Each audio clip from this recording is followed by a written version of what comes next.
Oh, there we are, finally. Okay. Hey everybody, welcome back to the stream. Sorry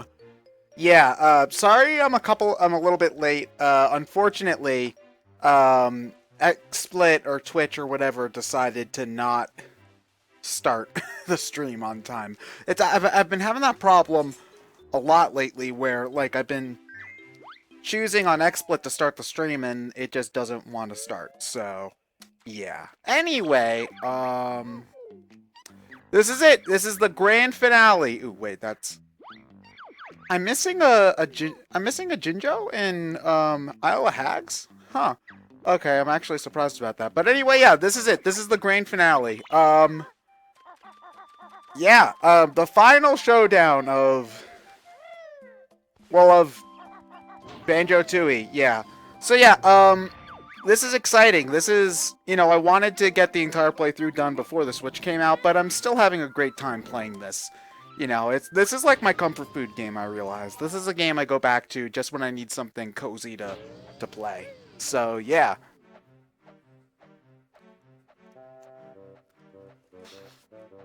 Yeah, but, Wario, it wasn't just like a moment, it was like 3 minutes and the stream wouldn't go live. So it's pretty frustrating. Hold on, I should say hello to everybody in the chat before we get started. Kyle, Wario, Pete, J0TD, Takeshi, Shininess, Pete, again. Oh, Twix, hi, Throwback, hi. Yep, so anyway, yeah, I'm glad to see everybody here. Okay, here we go. Last world of the game is... The last world of the game is Cloud Cuckoo Land, and if you've never played this game before, this level is something else. Oh, Gregster, Saffron, Callum, hello. Yeah, so this level is bizarre. It is, I think everybody at Rare was just kind of high, and then they decided, screw it, let's put all these things in the game. Like, for example, this is Mr. Fit. He is a fitness coach, and he's got three fitness games for us that we have to beat in order to get a Jiggy. So we're gonna actually take care of the first one right away. Although we kind of cheat. I kind of... Oh wait, crap! I jumped into the bubble. This is going off to a great... This is a... Saffron, I had to miss out on PAX. It was a shame. But, Splatoon 2 test fire is gonna be happening in less than a month.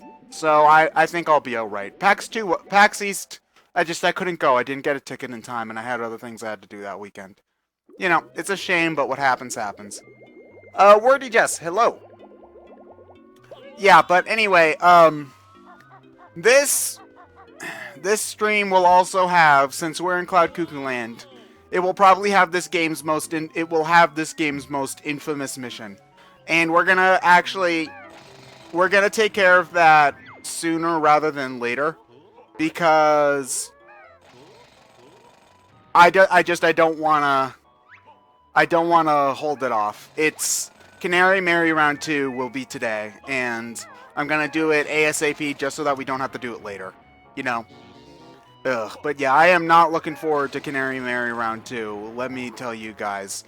I never beat that mission when I was a kid. I don't think I never 100%ed this game until I was probably like 15 or 16, I think. And I've been playing this game since I was 7 years old.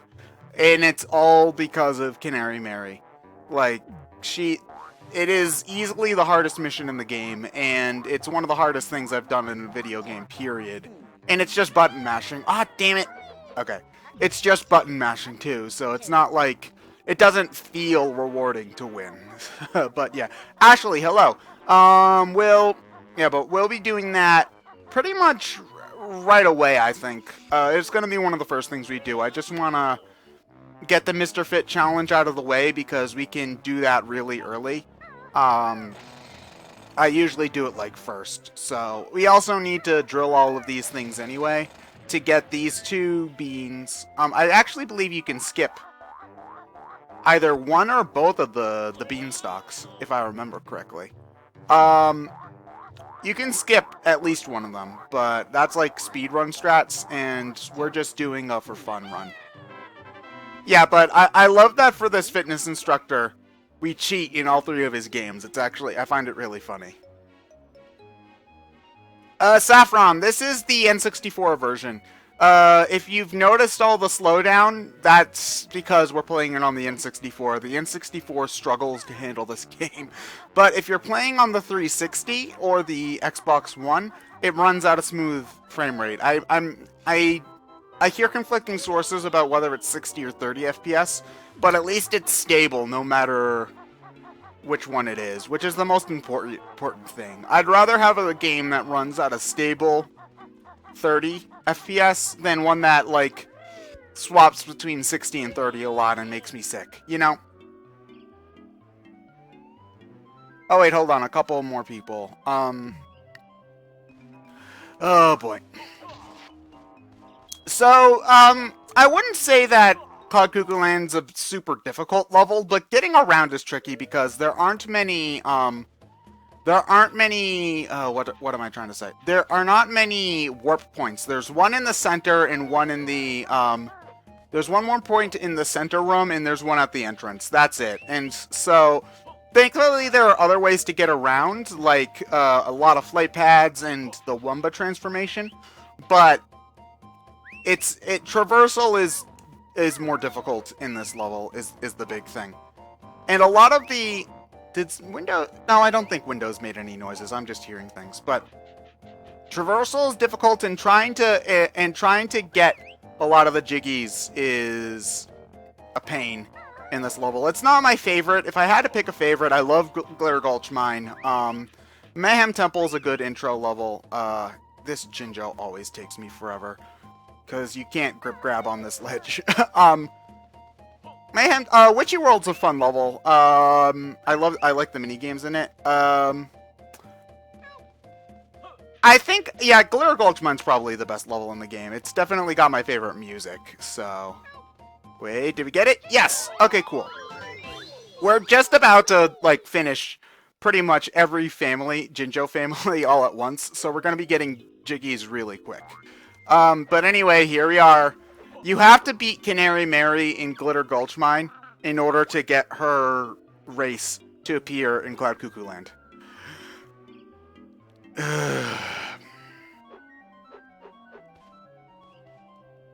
Okay, here we go. Pete, Aria of Sorrow parts will come back on Thursday, hopefully.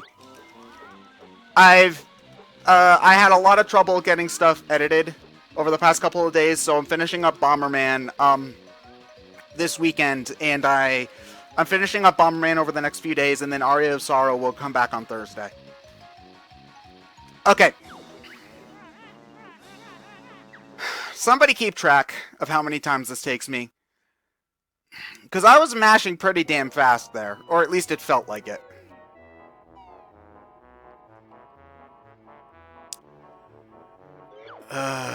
Okay.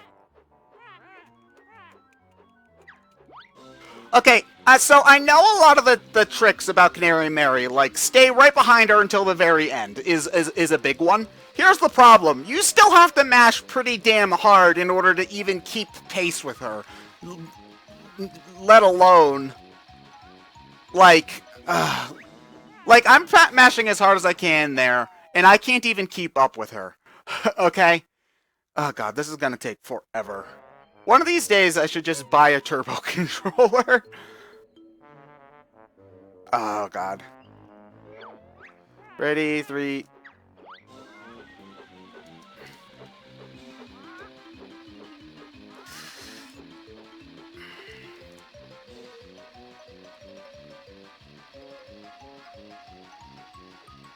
There is Rubber Band AI. I actually found the second race much easier than the first race, because the second race, it's much easier to do the stay behind her trick. The first race, oh god.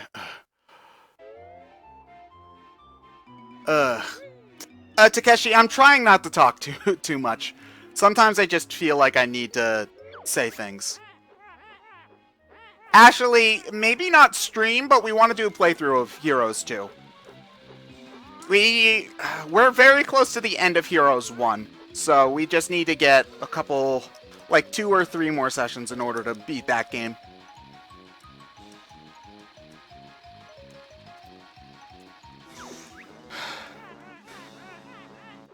This is gonna take the entire stream.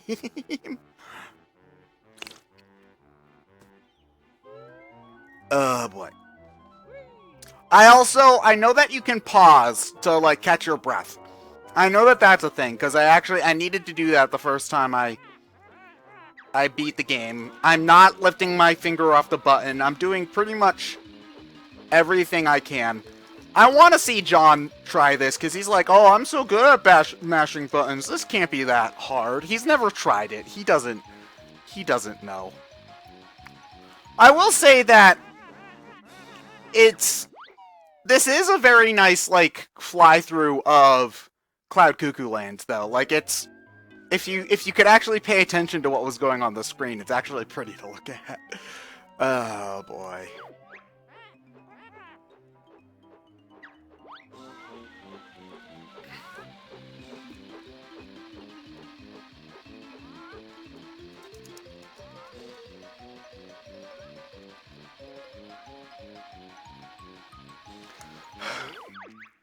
Oh, God.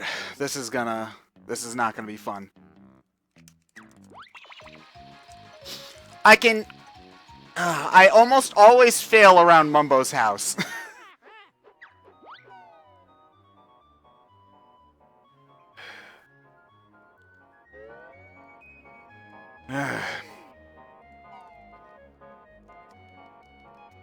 Does anybody know how many tries it took TJ to do it during the not the Nintendo-thon, during Platformania?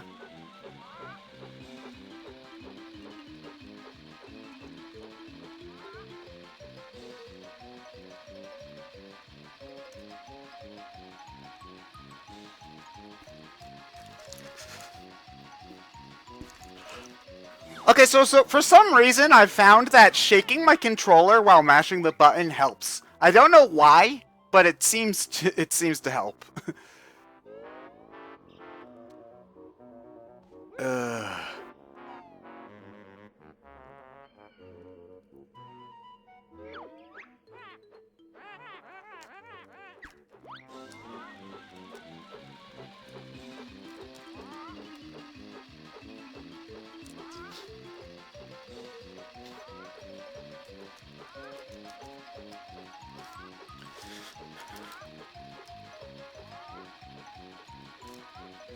Oh my God, screw you. I hate you so much.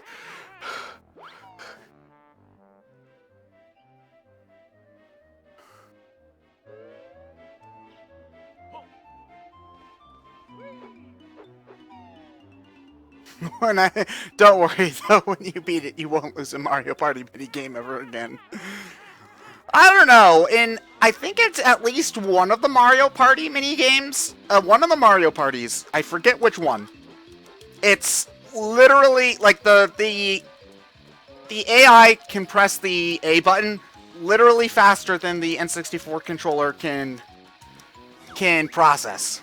I'm like 90% sure that at least one of the Mario Party games lets you do that if they're on hard mode.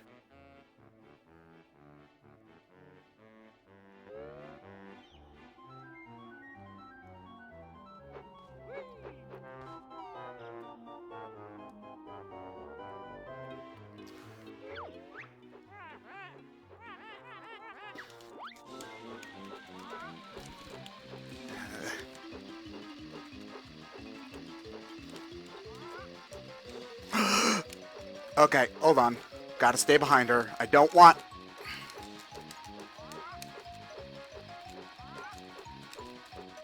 Okay, this is it. What? Too slow! I was barely behind you, jerk! Ugh.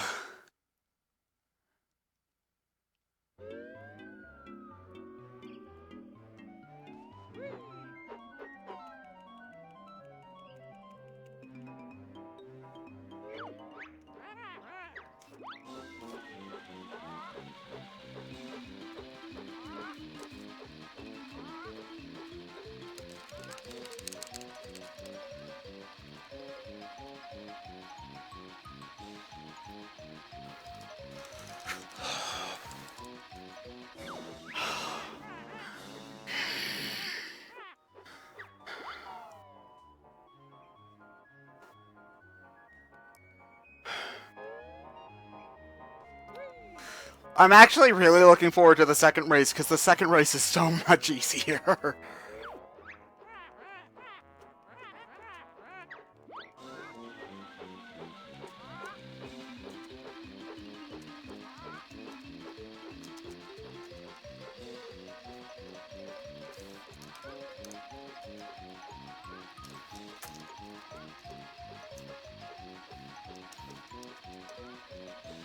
Oh my god.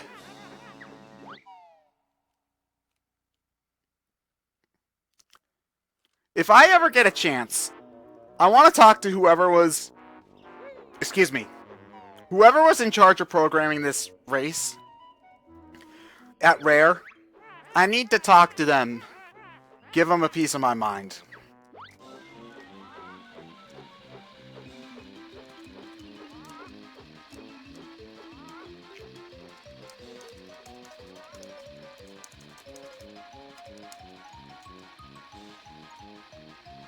Nope, I'm gonna lose. I'm gonna lose. She's too far ahead.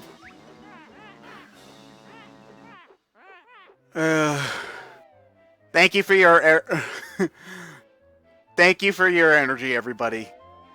I'm gonna need it. We've probably been on her for at least 10 minutes at this point. N64.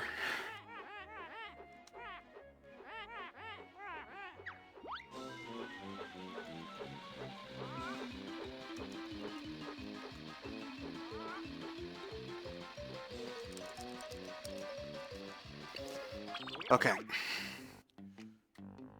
This is actually going to give me carpal tunnel.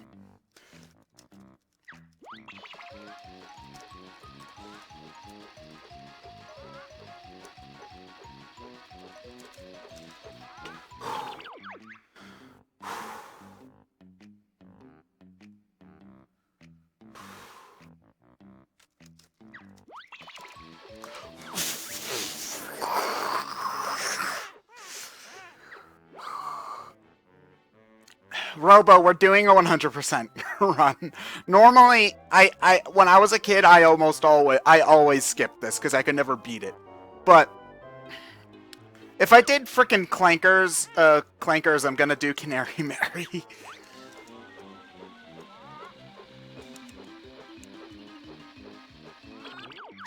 Oh, I actually didn't mean to pause that time. Okay, this race is dead anyway. I can just tell. Might as well just. Okay, so what the heck? Mary was way farther ahead of us there than other places where she says we're too slow. Whatever. Mr. Z, I didn't beat Canary Mary back in the day. When I beat this game, I actually only did, for the first time, I only did it with 70 jiggies.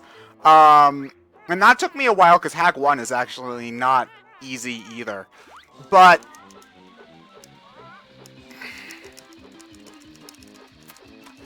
I was probably 15, 16 when I beat this race for the first time. I had already played the game a number of times before that, but I just had never 100%ed it. Like here, we're clearly much closer to her here than when I had stalled on purpose earlier. I don't know what's up with this game.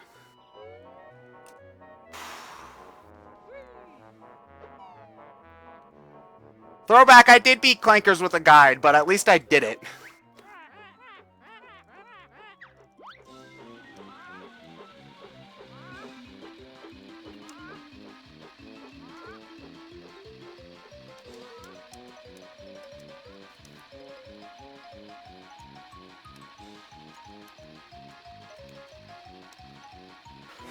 Okay. Here's what's gonna happen. I'm gonna give this 3 more tries. If we don't get it within those 3 tries, I'm doing fun parts of the level and coming back to this later and saving it for the end.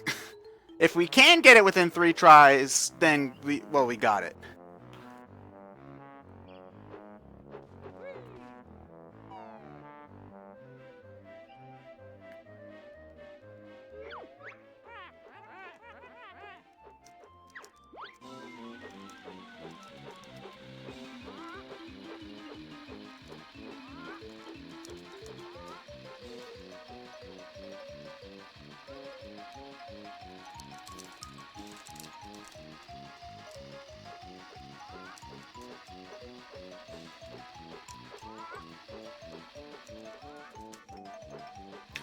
Oh my god, screw you. Screw you so much.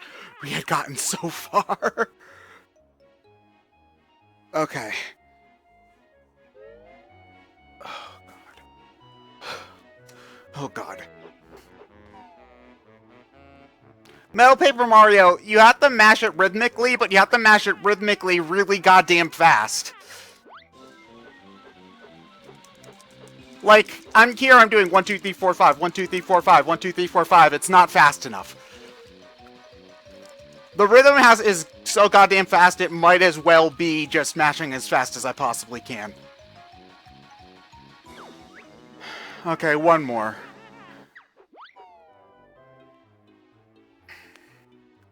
Yeah, one of these days, I just need to buy a frickin' turbo controller.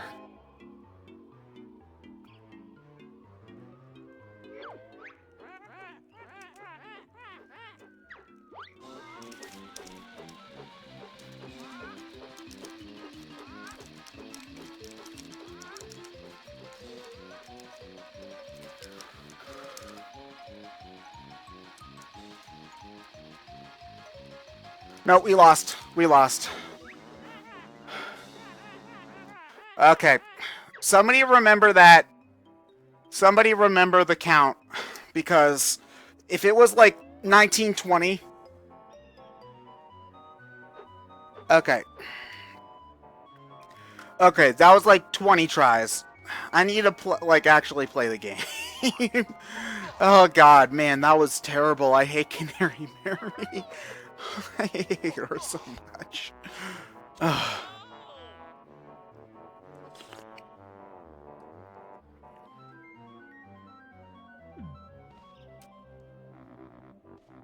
Okay. Okay.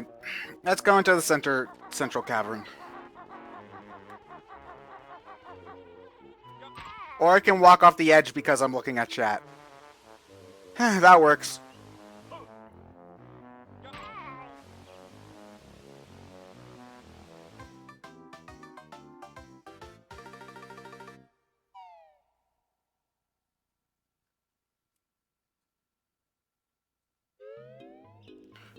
Wait, Jess, the turbo controller barely beat her?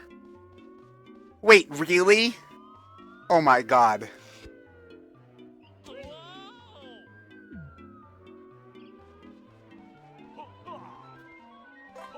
Man, the rubber band is just obnoxious.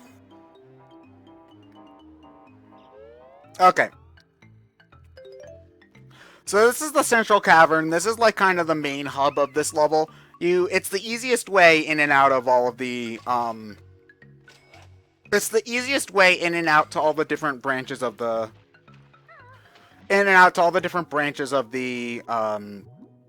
mountain. She who mends carts can also fix... Yeah, okay, that sign there is basically telling you that you have to free Mary in order to get the mouse working so you can race her in this stage.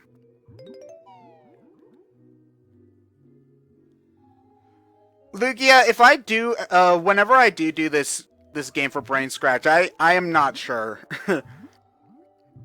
Like, I mean, it would be defeating the point to... I don't know. I don't know. Like, it would definitely make me happier.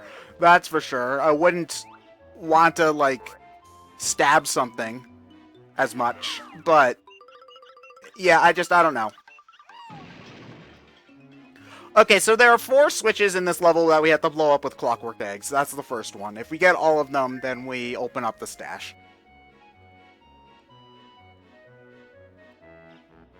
Okay, that is actually everything we have to do over here. Because we can't do anything to the eyeball until we... Oh, wait! Ooh, I'm glad I didn't lose this. I'm glad I didn't forget this.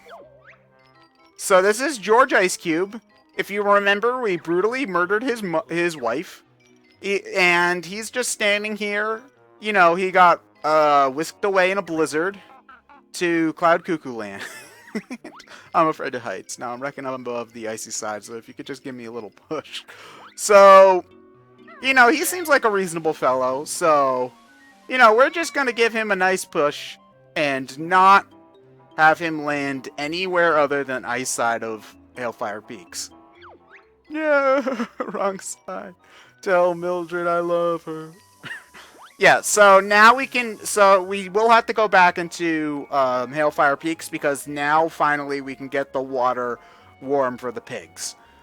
So yeah, that mission takes forever. Okay, so anyway, now that we've done, now that we've murdered two ice cubes, we can continue on with the rest of the level. The archaeologist? Oh yeah, Jess, we did everything in Hailfire Peaks last time. We completely cleaned that level out. So the only things we have left to do now are Cloud Cuckoo Land, like the last few bits of cleanup, and which I think is really just Grunty's Industries. Grunty's Industries in a quick stop into Hailfire for the Grunty's Industries and a quick stop into Hailfire for the pig mission. And then, oh yeah, I'm missing a Jinjo and Isle of Hag somewhere too that I have to get. I think it's probably the Clifftop one that I didn't get. Okay. So here's the Mumbo Skull. Might as well figure out which one's which now. Okay, so this is real Mumbo. Alright, so we actually can't do anything here just yet.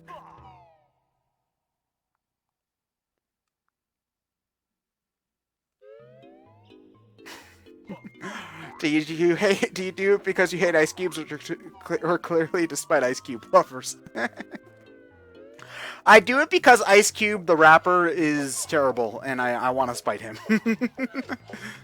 Just kidding. I'm not a fan of rap in general.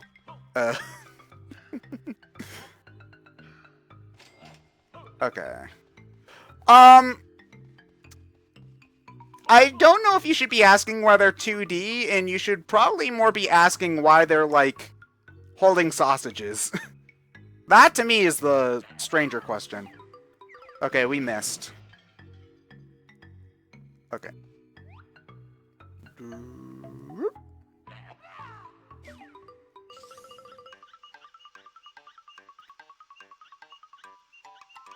Okay.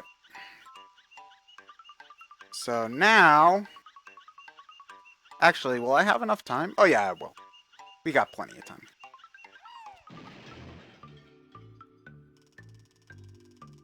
Yeah, Metal Paper Mario, probably.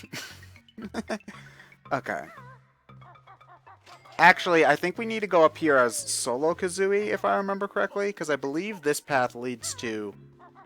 This path probably leads to the Mr. Fit, I think?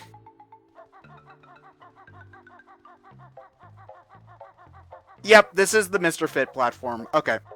So we need to go over there as Solo Kazooie later. But we don't want to take care of that just now, because we've got other things we want to do. Like I believe, yeah, this we have to get into this we have to get into this water thing to get the second Globo. Have you looked in this pool yet? No, I actually haven't. Okay. Okay. If I could... Oh, okay, cool. That was quicker than I thought it would be. Alright. Alright, so now that we've got both Globos, we can take care of a lot more. We could do... Actually, no, we don't want to do Mumbo until we've placed the beans. I remember now.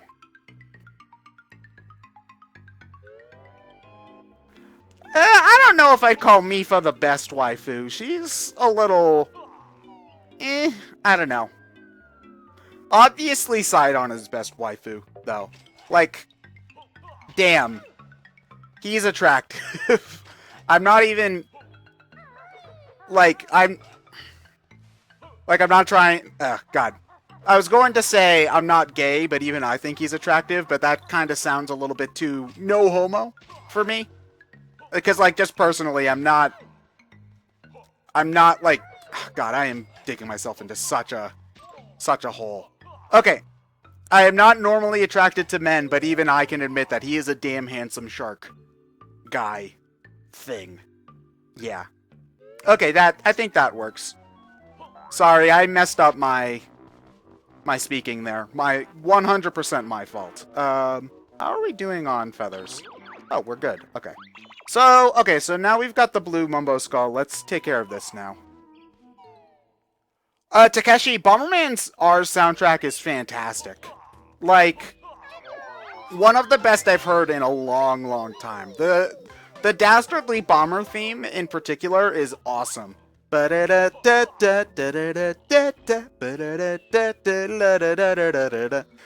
so good.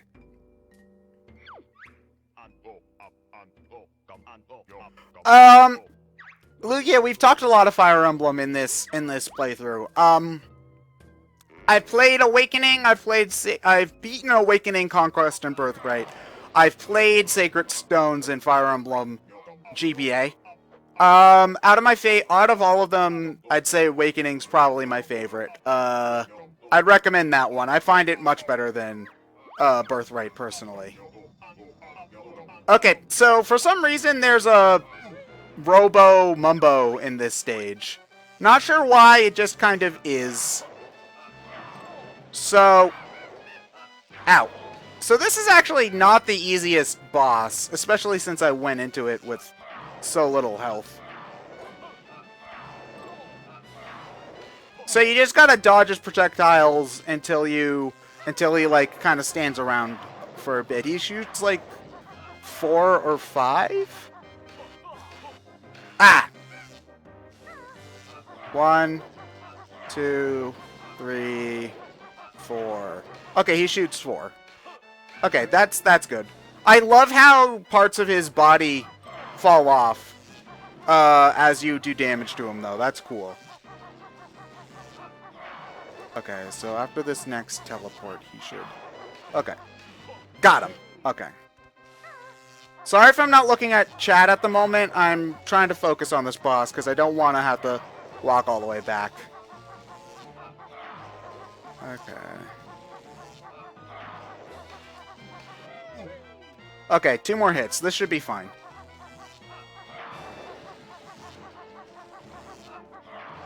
Two, 3, 4. Okay. What? I got him! I got him. I so got him. 2, 3. Okay, last. Okay, 1 more shot left.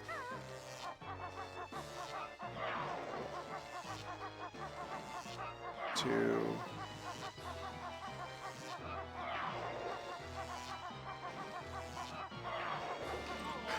Okay, come on. Ah, no. Okay. If we die here, I'm gonna be severe. Wait.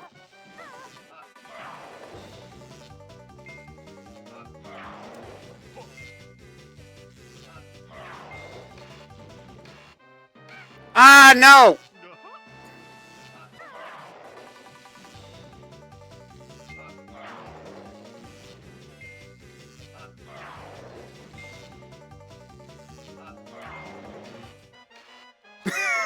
We got him with the prequel bash.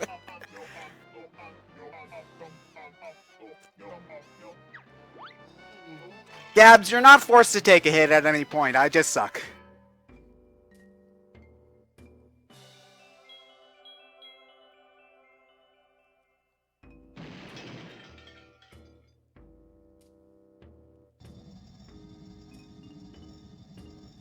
Okay, here we go.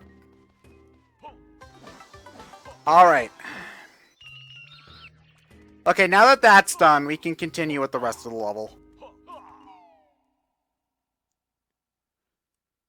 Guys, it's not... I have no drop frames, so... Don't blame me. Try lowering your quality options.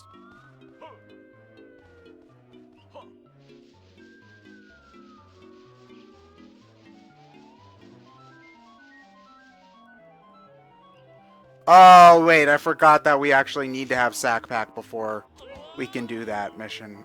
My bad.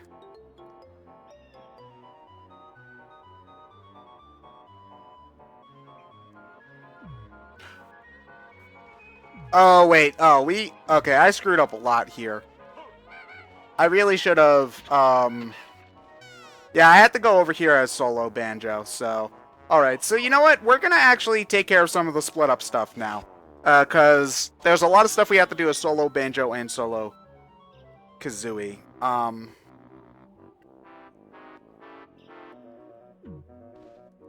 Ooh, that was close.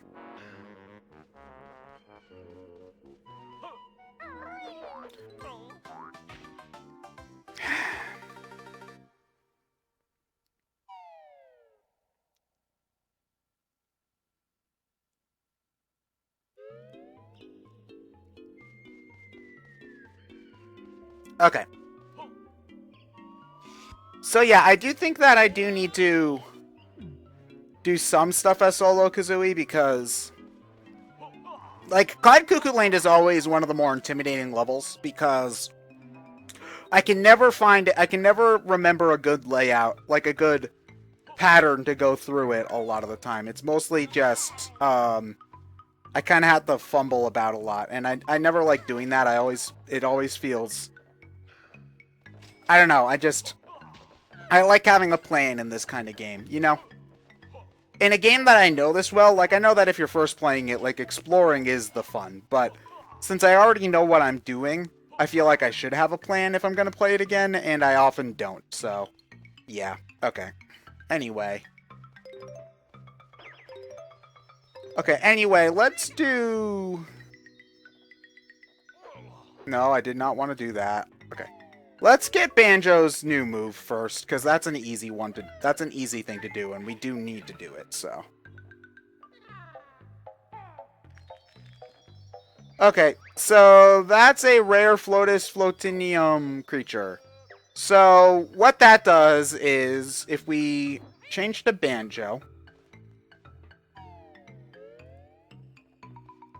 and we taxi pack it, wait, if we taxi pack it, then we can float for a limited amount of time.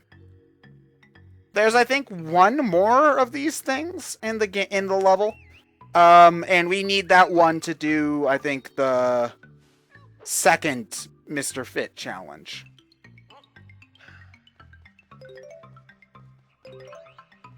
Okay. Jam jars. Jam jars, please.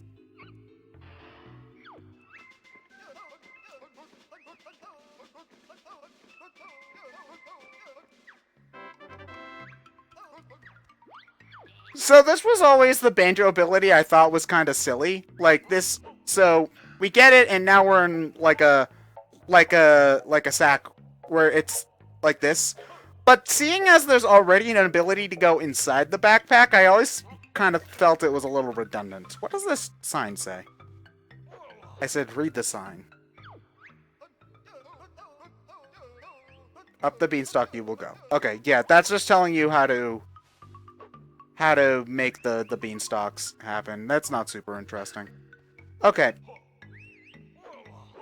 So, since we've got solo Banjo right now, why don't we head to the Blue Skull area and get one of the seeds.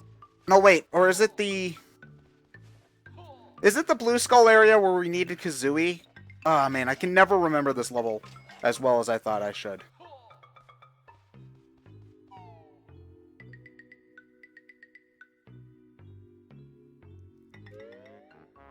Why are you all hating on Perry? Perry's adorable.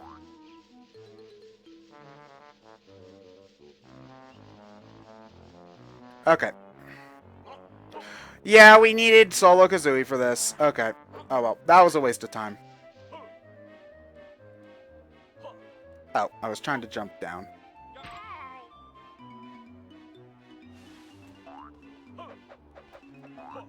Wario, I disagree. I think Perry's written better than Henry. Henry had a lot of things changed about him in the translation. And so he never really comes across as anything other than a joke. Whereas Perry actually does have legit character development. So yeah. I disagree very heavily with that opinion. Okay. Ah, crap!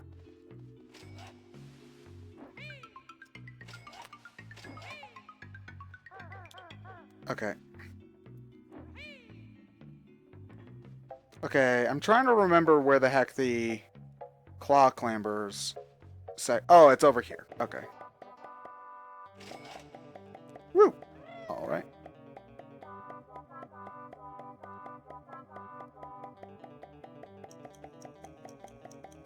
Okay, here we are.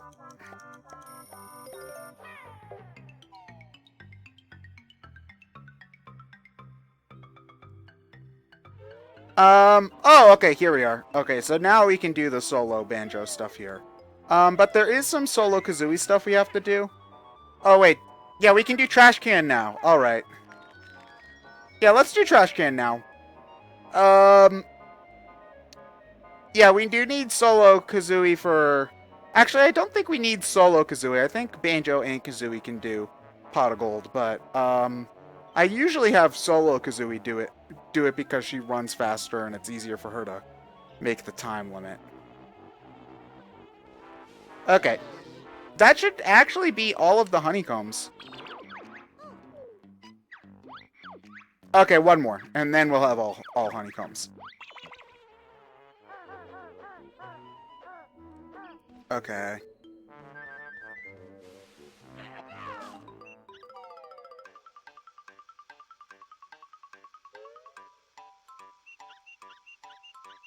Okay, only one left. That's awesome. I think the last one is in the cheese wedge? No, not in the cheese wedge. It's...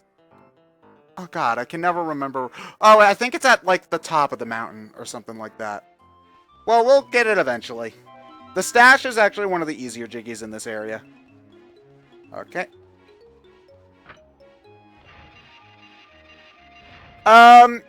SGM, yeah, it's a SGM. Oh, Ukulele, Mario Odyssey, those both look great. Those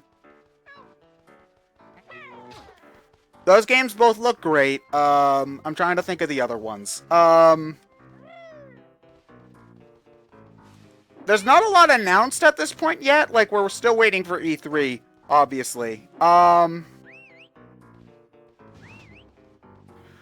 trying to think of other stuff. Hold on a moment. Give me a sec. Mario Odyssey, I guess Fire Emblem, although I've mentioned this before, my Fire Emblem hype personally has died down a lot over the past couple of months.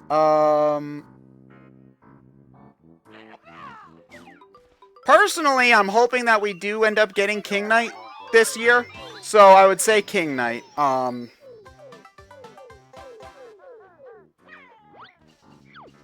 Yeah, I'm having a hard time thinking of other games that are coming out soon. Sorry.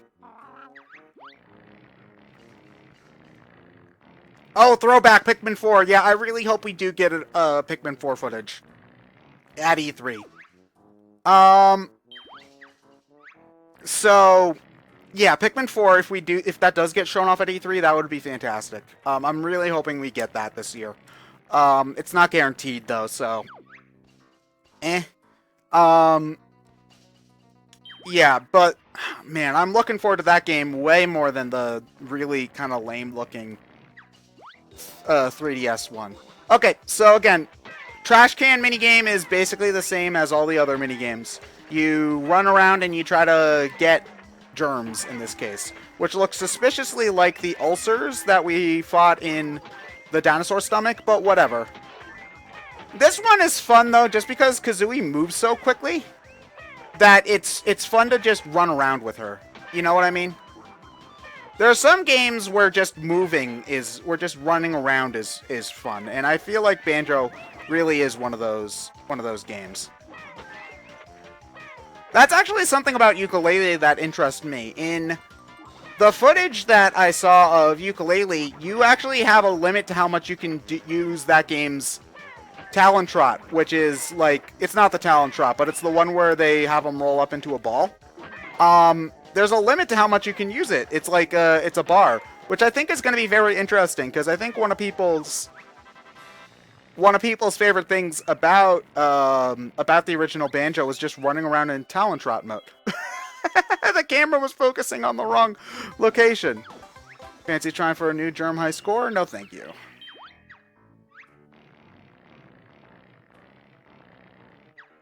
Alright. Okay, so that's Trash Can.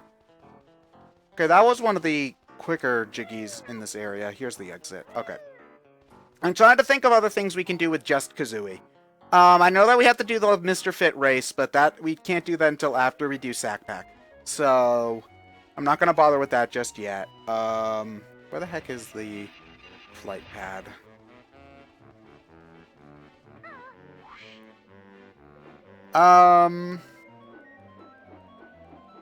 Let's go do top of the mountain. Why not? Yeah, the eyeballs are gonna shoot at me, but I really only take care of those once I get the bee. Personally, I don't like taking care of them as Banjo and Kazooie, because the bee has unlimited ammo. So, yeah.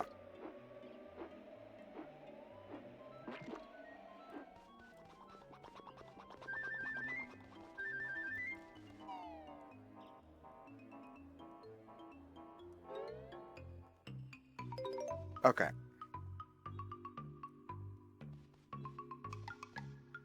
Okay, hold on. Sorry about the wait. I needed to get more clockworks.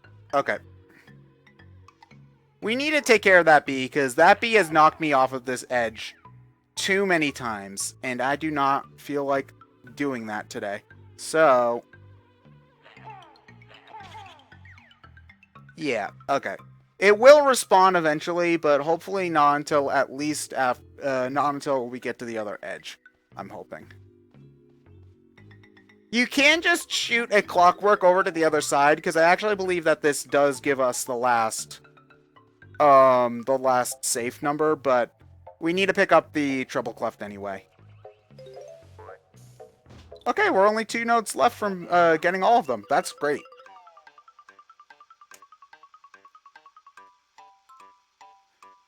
Okay. Yeah, okay, here it is.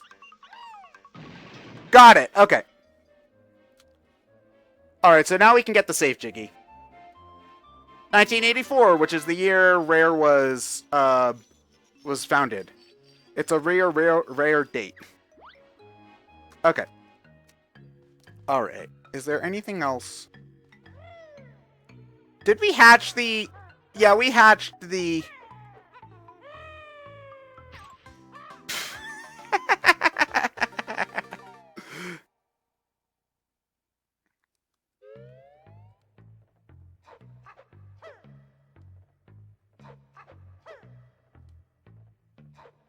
Oh, I'm pressing the wrong button. Right, okay.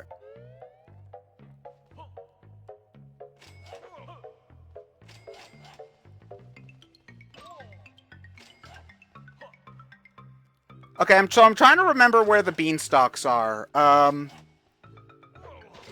many seeds do we have? Wait, no, that's view totals. We need to look at the objects and items.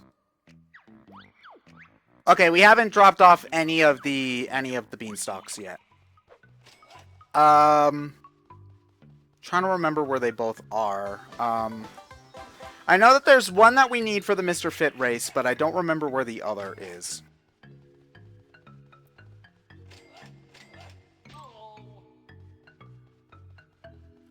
Takeshi, you can ground pound out of flying, but since Kazooie doesn't have a... Solo Kazooie doesn't have a, Solo Kazooie doesn't have a ground pound move, so it's not really feasible.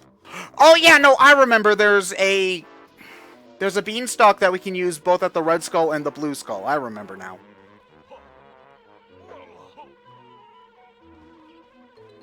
Yeah, okay, yeah, I remember now.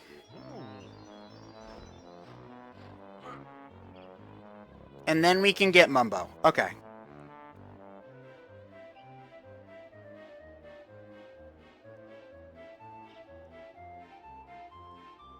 Yeah, E3 for Nintendo this year is very, very important. They can't just have Mario Odyssey this year.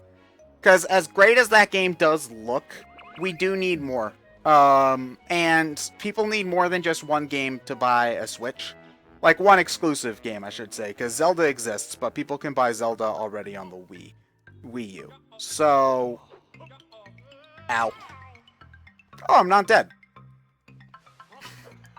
But yeah, so they need more than just Mario Odyssey, basically. I'm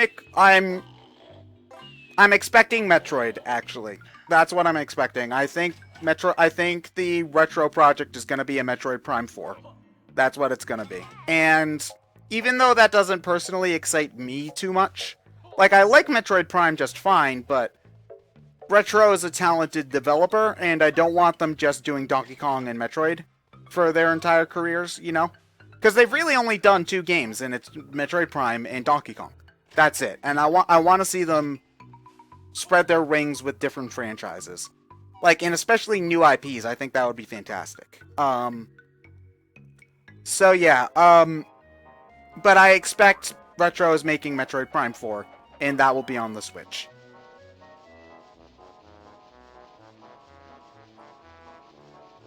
Okay. What the heck? Oh, I didn't get the... Ah, man, I feel dumb. Okay.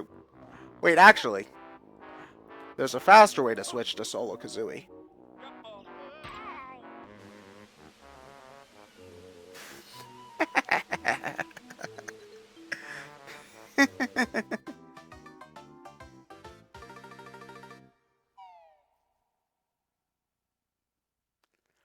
Throwback, I honestly don't expect Smash Brothers for I don't think that they're going to do a Smash Switch port. I think that that's... I don't know. I think that if they were going to want to do that, they'd just make a...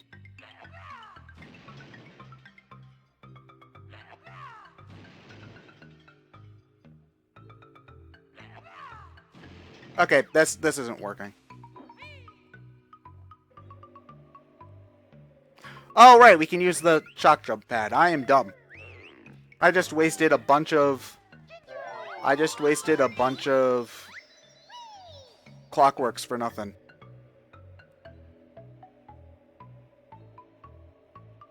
Oh yeah, we need the spring shoes for this. I will say I love using the glide. The glide is one of the most fun things in the game just to mess around with. Because it just gives you so much freedom.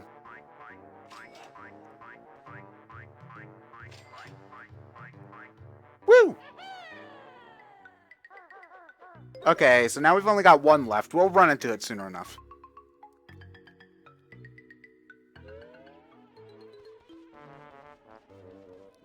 I don't know, Throwback. That'd be kind of lame to me personally, because they've already done that once with the Wii U. They said, yes, we're working on Super Smash Brothers, and that got people super excited then, but I don't think that they can pull that trick off twice, you know? It just kind of seems a little bit...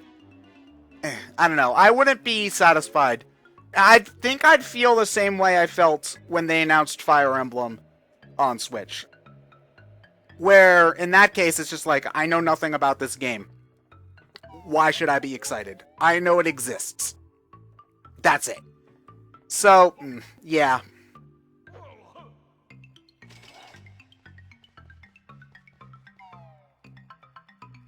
Yeah, Nintendog, Smash 4 is only a couple of years old. It's only 3 years old at this point.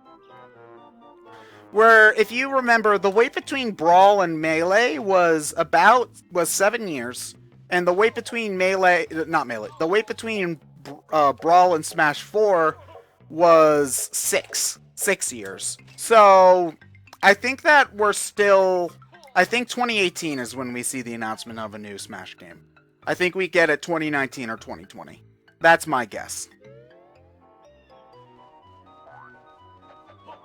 And personally, this is just me, I'd rather have a brand new Smash team than having a Smash game and have it sooner than have the Smash team waste a bunch of time working on a port with like 2 new characters. Because that's what the Switch version would be, a port with like some of the 3DS content and like 2 new characters. That's not exciting to me. I would want a full-blown sequel. I want like... I don't know. I want a full-blown sequel. So, you know. Also, I want Splatoon. Also, I want Inklings and Ice Climbers. That would make me happy. Okay. So now we can do Mumbo now that we've done beans. Okay. And after we do Mumbo, we can do Cheese Wedge, we can do Mr. Fit Race, we can do Pot of Gold. Okay, so we need to do Mumbo in order to get a couple of different things done. Throwback, Smash 64 was 2000 and Melee was 2001, but you also have to remember that Melee was a very rushed game. It didn't come out, it was very, very rushed. They barely got that game out at all. Which is why so many parts of it are broken. Oh, man. But yeah, even though they did get that out in 2 years, that's like one example. Whereas in this case, it's a far different upgrading. It's a far different situation here, basically, is what I'm trying to say. So it was Red Mumbo that was the real Mumbo, I think.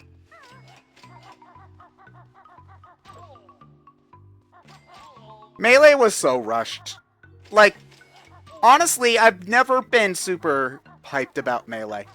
Even when I was a kid, like, everybody wanted to play Smash Brothers because it was the best game ever made, and I've always found parts of it just not super interesting. I mean, I liked it, but a lot of the games that people hype up on the GameCube, I was never a big fan. I was never hugely a fan of. Like, I never liked Double Dash all that much. I still don't. Like, personally, I find the double character thing very, very lame. It's just like, oh man, 2 players can play at the same time. And it's just like, great. I can drive, my friend can drive, and I can sit in the back doing nothing for 80% of the match. Occasionally, I'll throw an item. That's it. Yeah, I've never found that interesting. And the control for Double Dash was always weird to me, too. Like, my favorite Mario Karts, 64 for, I know that 64 has not aged particularly well, but I still think that it's got some of the best tracks in the series. Control-wise, it's aged very much, but the track design in 64 is fantastic. Some of the best Mario Kart tracks, period, come from 64, and the music, too, is fantastic. So I love that game. Again, that's one where I kind of admit that that's just kind of a childhood bias thing to a lot of an extent, but I still think that there's a reason why people consider that one to be one of the greats. Mario Kart DS is probably my all-time favorite. It kills your hands when you're trying to play it, though, because if you're trying to play that game well and, like, do drifting and stuff, like, drift multiple times per turn and things like, or like, dear God, if you're trying to do snaking, I pray for you, because your hands are going to kill after that. But I think Mario Kart DS is the game with the highest skill ceiling. And also, it also, I think, has the best battle mode in the series, for me.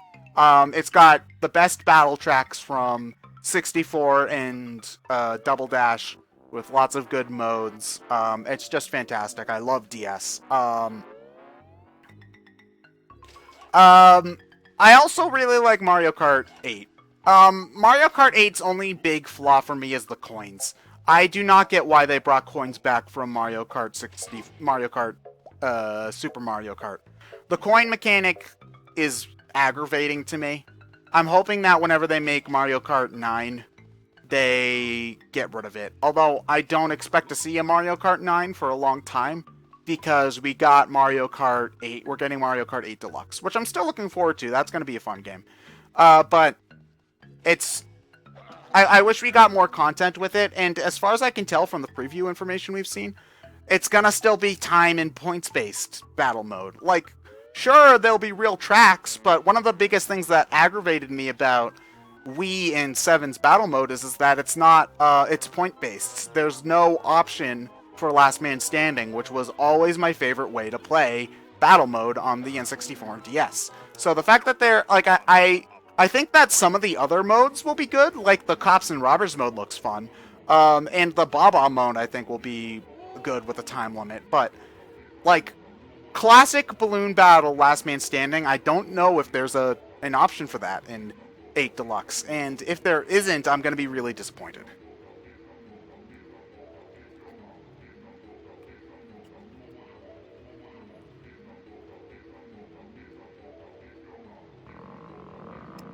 Yeah, it was. Yeah, Throwback, you're right that Mario Kart 8 only had coins because it was it was based a lot on 7, but I didn't think coins were a very interesting. It more bothers me in 8 because I played 8 a hell of a lot more than 7. 7 just kind of existed for me. I picked it up and put it down very quickly. Thank you for not being Horizon or Breath of the Wild. You're welcome, Wild Orox. Is that how you pronounce your name? Wild Orox? Yeah.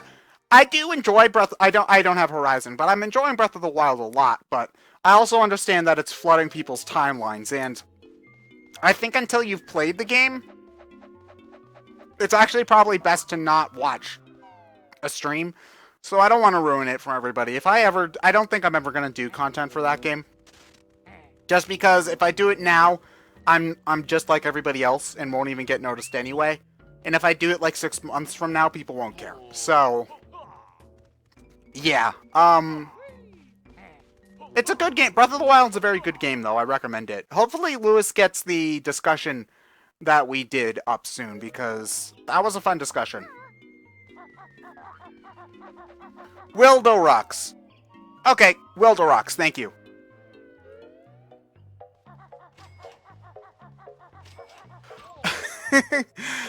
Gabs. Death warping is just the fastest way to get from place to place in Cloud Cuckoo Land because there's not a lot of warp pads, and it instantly takes you to like the it instantly takes you to the entrance. If you're playing as Mumbo, it takes you to Mumbo's skull, and if you're solo Banjo and Kazooie, it takes you straight to the middle of the room, to the central cavern, which is like the best place to be if you want to get to one place or the other quickly. So. Yeah, I've always done this. I've always jumped off the cliff to get to places faster in Cloud Cuckoo Land. It's just how I play the game.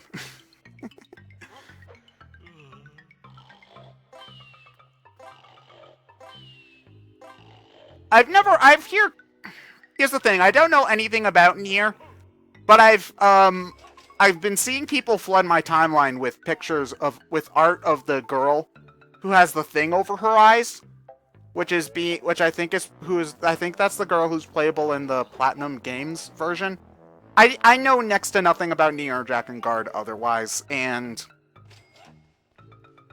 yeah, like it's not that I don't have interest in it. It's just I've never gone out of my way to look up what it is. I think it's some kind of RPG, but other than that, I'm kind of stumped, honestly. Oh, Automata is already out? Okay.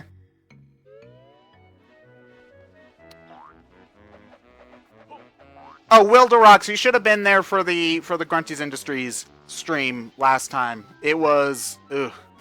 Well, no, actually, it was the time before last where we did Grunty's Industries, and that took forever. Like, actually, I can show you right now.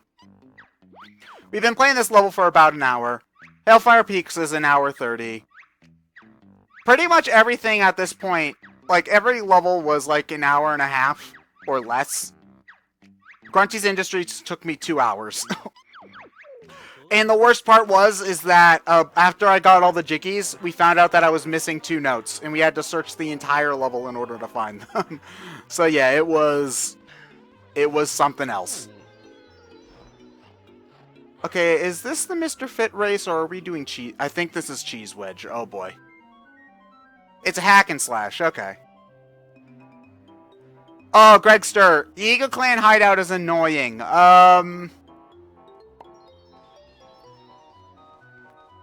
Stealth kills? Stealth kills are your friend. Also, try to lure out the guards. It took me quite a number of tries to do that area. Other than that, I can't really give you any more advice. Alright, here's the Cheese Wedge. This is not my favorite area in the game, for the record. It is a little annoying.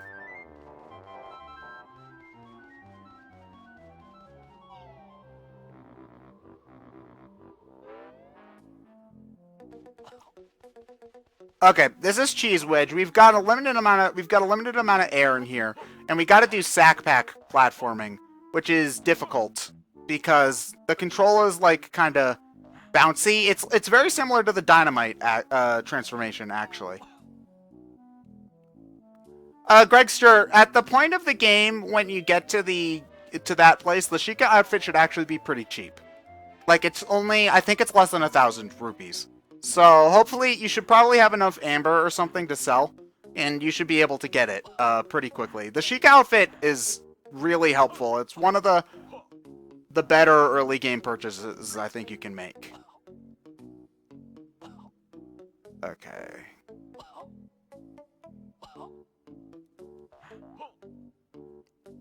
Okay.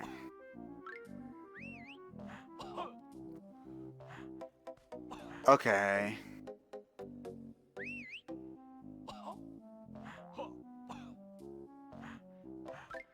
All right. Wait, oh, we need you.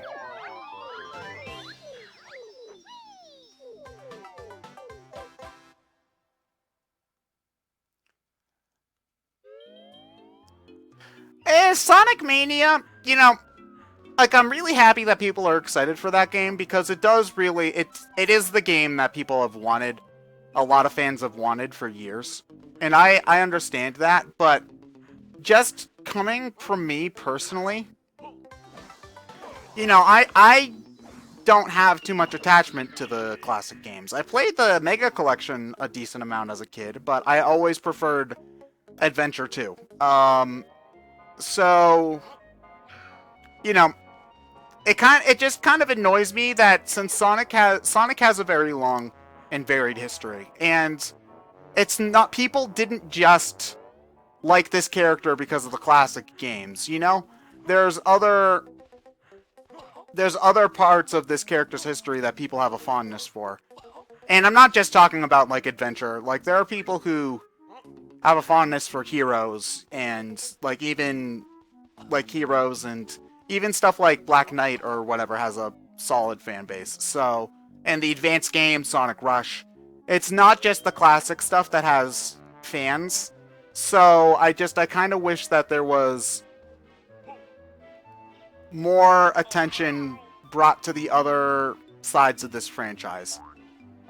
That's just me, though, personally.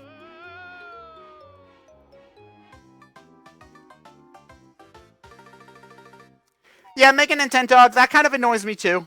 Like, you can always turn... There's nothing stopping you from putting your copy of Sonic 2 in again and playing Chemical Plant. Or Green Hill Zone. Or, you know, whatever. Like, people wanted new stages, I think. And if it's just going to be repeats of the old stages, like, why even... It kind of... I don't know. Like, I can't be the only one who's goddamn sick of Green Hill Zone by this point. Ah, no, no, no, no, no! Ah!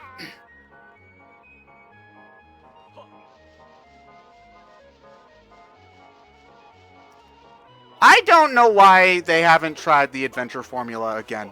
I think that, like, again, not that the adventure games are flawless games. Like, they both have issues. Like, whatever one you prefer, you have to admit that both games have issues. But I feel like a 3DS, or, well, not 3DS anymore, like an Adventure 1 and 2 remake, I think would do amazing, actually. Like, if they tightened up a few things, you know. You know, I think a lot of the things, like, a lot of people who played Sonic games before the Adventure series came out got really annoyed at the different characters. Because it's like, oh, we want to play Sonic. But for people who, for whom the adventure games were their first games, like, the fact that you played as Knuckles and Tails and Eggman and Rouge and all of that, that's just kind of how the game was. So, like, I enjoy those other segments just because I do. And so, I feel like a lot of the things that have annoyed me about Sonic for the past 5 years or so have come from people only considering the Genesis games, fans of the Genesis games while developing, and not considering that there are people who grew up with Sonic and love Sonic even though they started with different entry points, you know? But that's just what I think. You don't think Banjo's on Cloud 9 right now? Okay. So this is the second Mr. Fit race. We have to cheat again in order to win. He's going to take the long way around And we have to take this shortcut over here. I don't think it's possible to beat him by going the long way around. I think it is just impossible. Because he's quick, you know. He'll be pretty close to beating us, even though we cheat. Oh, actually, no, he's farther along than I thought. Okay. Wilderox, I don't think we'll get an Adventure 3. But I do think that, I think a game in the similar style, like no boost, slightly slower control, you know. I'd like multiple characters that control similarly to Sonic, too. That, for me personally, would be a dream game.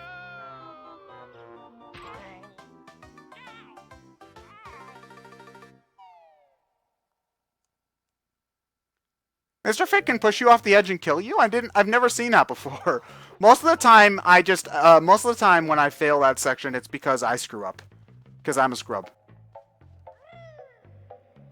Okay. Yeah, okay, so yeah, normally I do Mr. Fit and then Pot of Gold. One after the other. Okay. Ow, jerk. Okay. So again, in order to beat Mr. Fit, we have to cheat. So we're going to use the running shoes. Don't run off the edge by accident. That's bad. I don't think it's possible to beat him without the running shoes. And it also has to be solo Kazooie with the running shoes. If you're Banjo and Kazooie with the running shoes, you won't win. So, yeah, this is the fastest you can move in the game is regular Kazooie with the running shoes. So, I know that they have an official name. I forget what they are. Yeah, I forget the official name.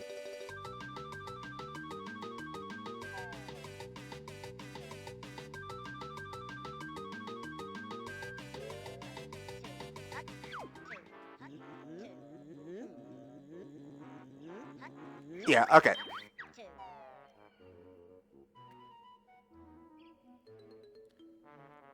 Yeah, I haven't played any of the Phantasy Stars either. It's mostly just a matter of there's no good way to play them on the go. I like my RPGs handheld. So there's no like 3DS port or DS port or like I guess if there's a Switch version eventually I'll get them there, but I like playing those kinds of RPGs on the go. So until that happens, I'm just not going to try them. I do hear that Phantasy Star 4 is a fantastic game, though. So eventually I do want to try it.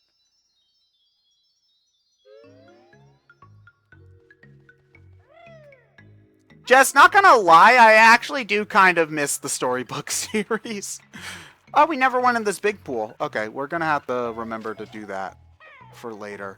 Oh, yeah, because we needed Solo Banjo to do the... what's this called? The Jelly House. Okay. The Jelly Castle. My bad. Okay. What door leads to Pot of Gold? I can never remember. Is it this one?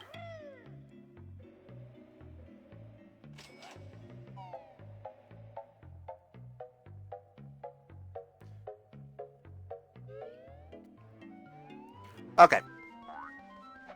Get out of here. Okay. So in order to do Pot of Gold, you have to get the rainbow, because they're... Actually, you might be able to glide over. Like, maybe. I'm not sure, though. And then you have to press the button. Since there's a timer, I usually go as Solo Kazooie, because it's just faster.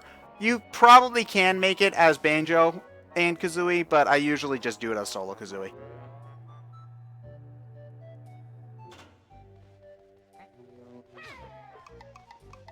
Okay. Oh, right, we get a Cheeto page for beating the mission. And I thought that there was a Cheeto page in the room itself.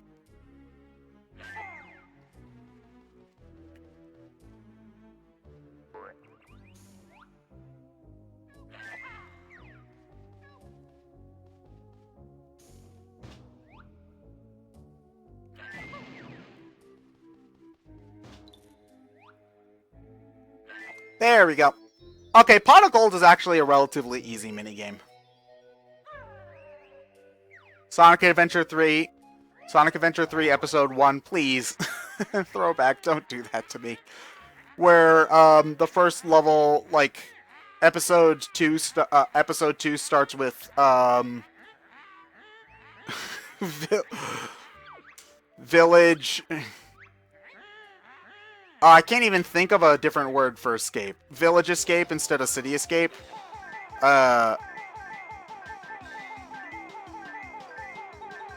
Okay, so the trick that I've always used for this one is to not, like, hold it and, like, is to go slowly in a circle. Because if you do it too fast, then you'll miss some.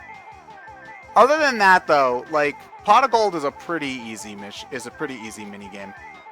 The time limit is scary, but it's actually not that bad when you, if you just don't panic.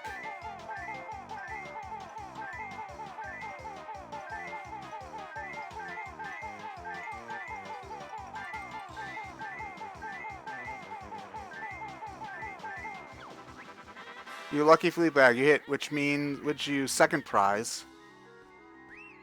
Now let's see, you hit 90 jiggies. Oh, you needed 90. Okay, well that means I just screwed up.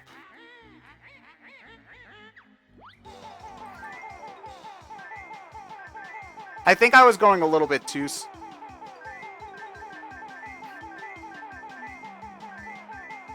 I don't think I've ever gotten a perfect 100 on this minigame, though.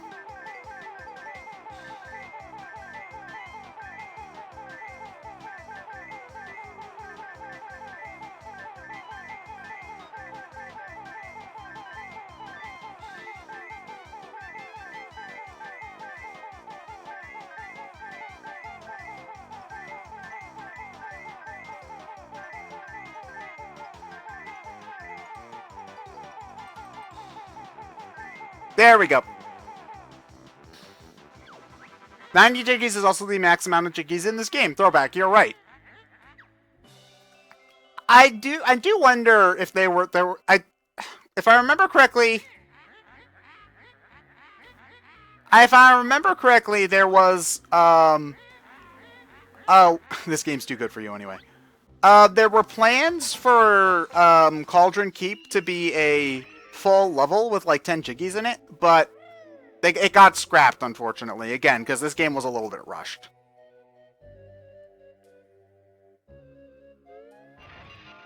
Accelerator, there actually have been some, well, not really a ROM hack, but... Oh, wait, never mind. I'm misunderstanding what you said.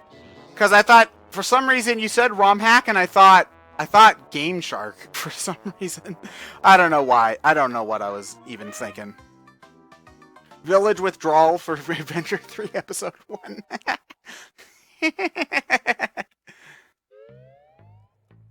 Okay.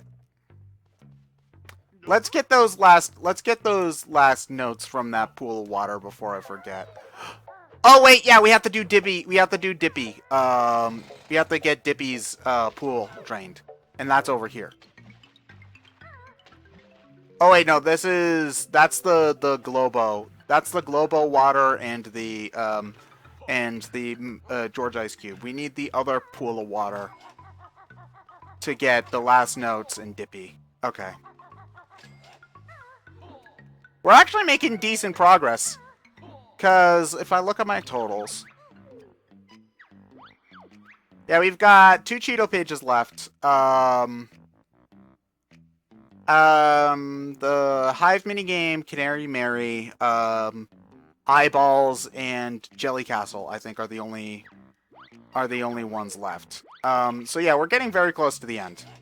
But we do have to drain Dippy's pool, so let's do that now.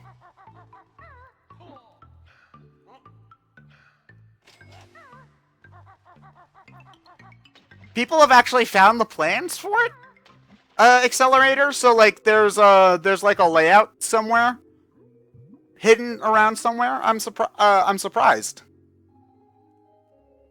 Have you tried unplugging the controller and plugging it in again? Okay. So anyway, this is going to give us the last Jiggy for Pterodactyl Land.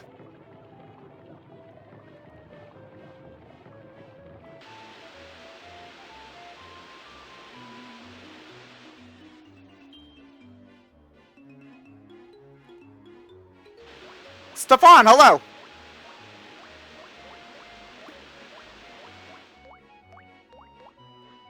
Wow, chat is really far behind. Because normally you guys are like 3 or 30 or so seconds behind, but this time it seems like you guys are like a good 2 minutes behind. Twitch is really kind of dropping the ball lately. You said it wouldn't just drop from the sky. I lied. Just drink it and be happy. Cool. Okay. I love Dippy. There's a picture in the Banjo Wiki. Okay. Mega Nintendog, we're gonna save Canary Mary for the last thing in Cloud Cuckoo Land. Because I did try to get her done early, and we failed 20 times in a row. So, yeah, I decided I wanted to play the fun parts of the level. So, we took a break.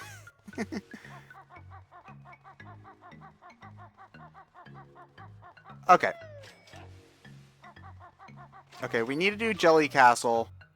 And then the last two... Yeah, we need to do the Jelly Castle, and then the last two things we can do as the bee. Okay. But first, let's get some Z's. By the end of the stream, you'll probably want to will for my fingers. Yeah, you're right. You're right, Lugia. You are very, very right. Ah, jerk! I mean, we've been going for about an hour and a half at this point. Thankfully, once we get through Canary Mary, the game is basically done. We've got like 3 things left to do. Total afterwards. Okay, no, that leads to Pot of Gold. I can never remember the best way to get to Jelly Castle.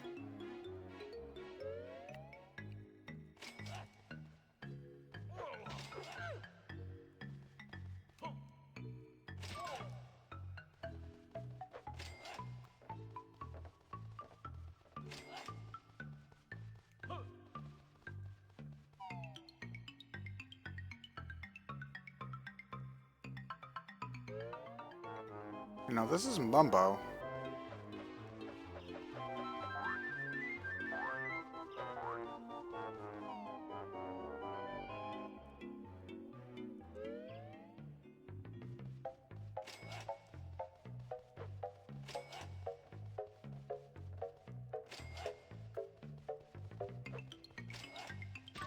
Wait a minute, I think I know the best app. Okay. I think one of the better ways to get to Jelly Castle is actually just to warp. Warp to the entrance. Although, actually, I think we're at the door to the entrance right now, so might as well go that way.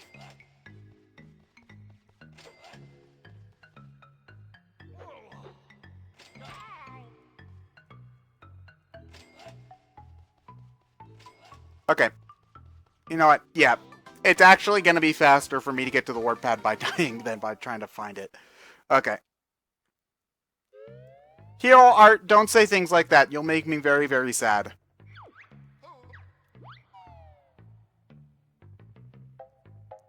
Throwback, probably LSD. If I had to guess what drug they were on, it was probably LSD.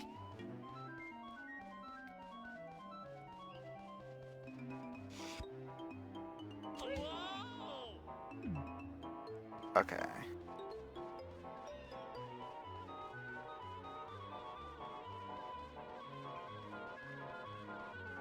No, wait, this flower takes us to Wumba's. Okay, and we don't want to go this way yet.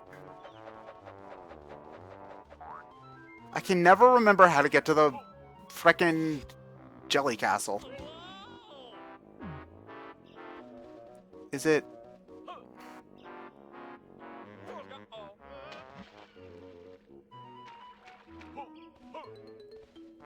No, there's an eyeball there. Sorry, guys, I'm lost.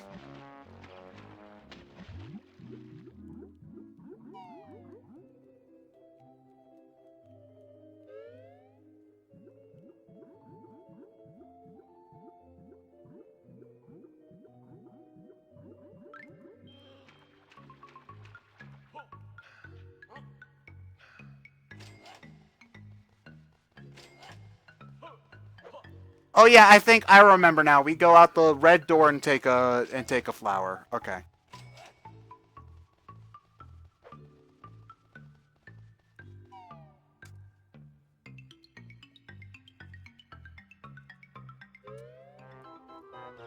Wilderox, you're not the only one who did that. I know a lot of people who got a Switch for in preparation for Mario Odyssey.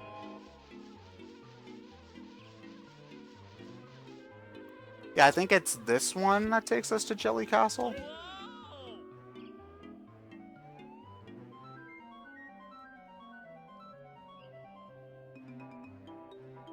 No, this takes us to frickin' Trash Can. Okay. Is it the blue one that takes us to Jelly Castle then?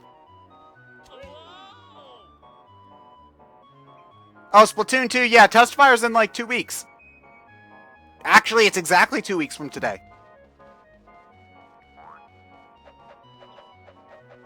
Callum, if you've already got a Wii U, I would agree with that. Like, if you've already got a Wii U, it's not worth getting a Switch for. But if you don't have a Wii U, I would say that it might just be a game that you would buy a Switch for. Because you have to remember that nobody has a Wii U. You know, maybe people in the Nintendo sphere have one, but, like, everybody else, out of everybody else, no one has a Wii U. So, it's actually, it makes a lot of sense that if you, like, skipped out on the Wii U, I could see people seeing that getting Zelda for Switch is a game to buy the system for. That's just me, though. Personally, like, I can see why people would think that, I guess is the better way to put it. Personally, I think it's a great game. Like, it's definitely a lot of fun. I wouldn't put over 60 hours into a game that I didn't like. So I enjoy it a lot, but it's not the best game of all time for me, so yeah. That's just me. So, okay, finally we found the Jelly Castle. That took far too long.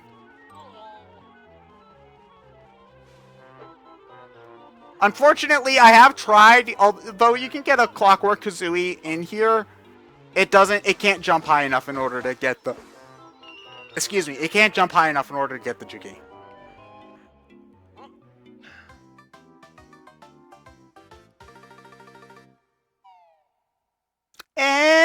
Sonic to Mario, hey? Okay. Now we've got to go...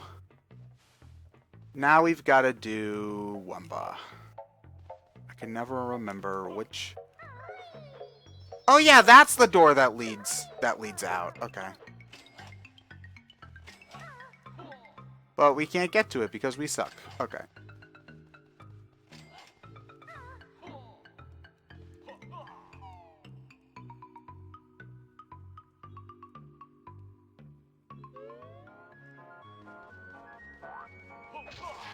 Yeah, we...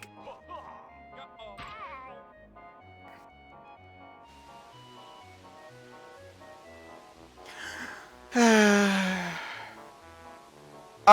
ARMS. Yeah, that's a thing. I don't know how I feel about that game, man. I definitely was not as interested when I first saw it as when I first saw Splatoon. I'll give you that, and especially considering that the game is trying to very hard to be like Splatoon. Not in the sense that it has a similar art style, but it's trying to be very similar to Splatoon in a lot of... It's trying to be the next Splatoon, I guess, if that's a good way to put it. And I don't know if it quite has that appeal. Because I think... Oh man, I can't believe I fell again.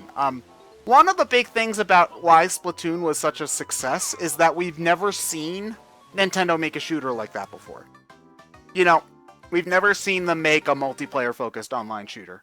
Ever. And it was really interesting seeing them tackle that, and it turned out really great. Nintendo's done fighting games before, and they've done boxing games before, even, as well, like Punch-Out! You know, like if they had shown off a new Punch-Out! For Switch, I think that probably would have garnered more interest than ARMS. And even then, like, I'm not even a huge fan of Punch-Out!, and, like, I can admit that I probably would be more interested in the game if it was a new Punch-Out! Rather than if it was a new... Like, again, I'm not going to dissuade them from making new IP because I think it's necessary to keep the company alive. They need new blood. essentially. So new IPs are fine. It's just I don't know if ARMS is really going to do it for me.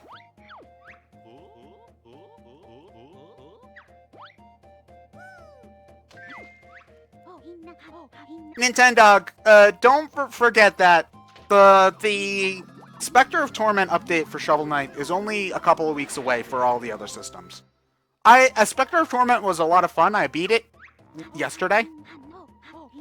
But I enjoyed Spectre of Torment a lot, but I honestly think it's a bit weaker than the original Shovel Knight, and I'm not even sure if I like it more than Plague of Shadows. I need to give it more time.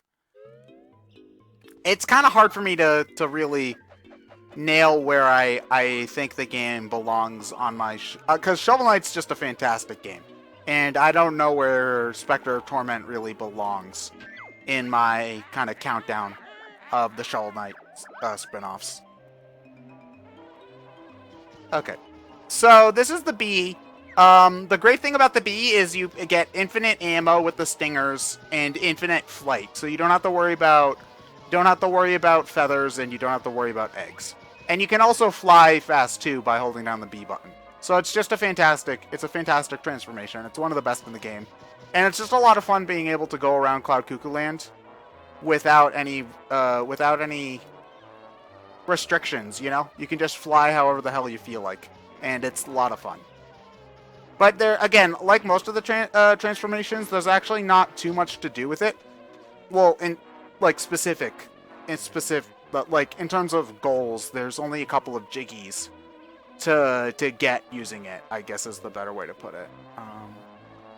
Could have sworn, yeah, there's one down here. I think there's 5 plants that we have to get. You can get the plants with the you can get the plants with eggs, I'm pretty sure. It's just, again, unlimited ammo, so why not get them like this? Sometimes you can actually see, like, when you're pressing B to go fast, you can, and pressing A to go up, there's little particle effects. Sometimes, when you're in first-person mode, you can sort of see the particles, which I just find very funny.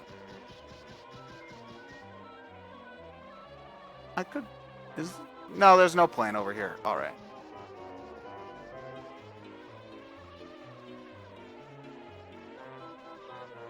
Oh yeah, the next plant was up here, I remember.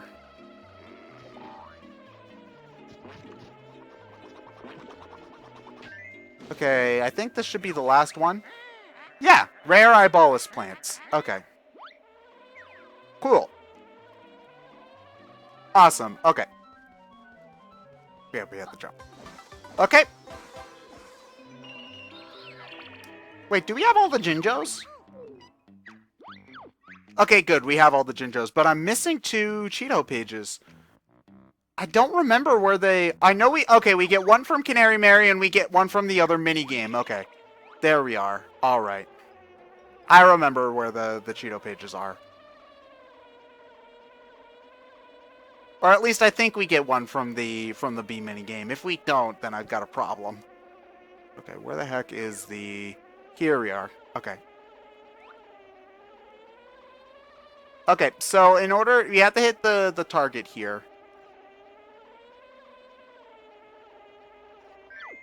Now, shoot this lots of times.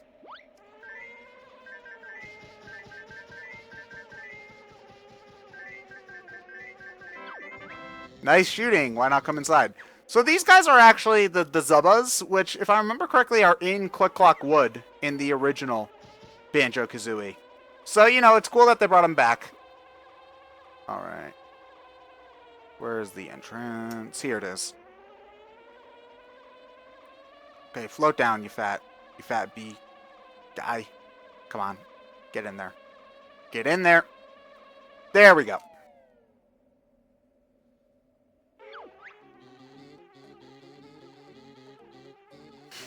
These of us have a new nest to celebrate. We've arranged a little shooting game. I don't think I've ever gotten to Click Clock Wood whenever I've played Banjo-Kazooie. Again, I've played this much more.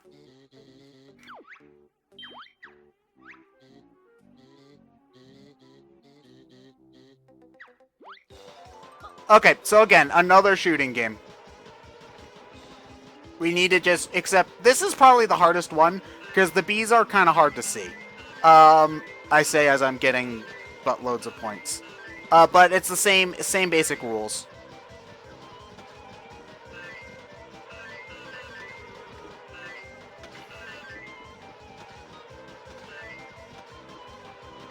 Okay. Come on.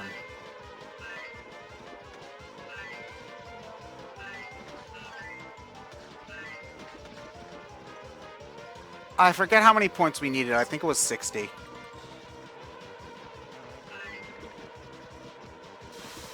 If it was 60, we're not doing very well. Okay. Come on, give me some blues. There's a blue. Come on, green, green. Okay, good. We got 60. Nice shooting. You scored enough to win second prize. Okay, good. Okay, good. I don't have to worry about getting the Cheeto pages. They were both from the mini games. Amazing. You also got enough to win the first prize. Thank you, Sonic to Mario. Okay. So now we gotta pick up the Cheeto page and the Jiggy, and then we can head out of here. And then we can actually quit being B form.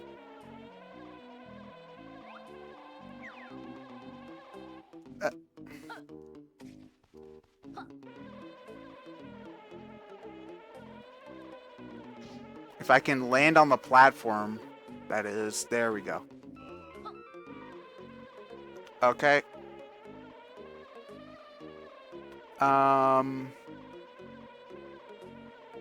There's the Jiggy. This one's a little bit easier because you can just ram your face against the wall to land yourself.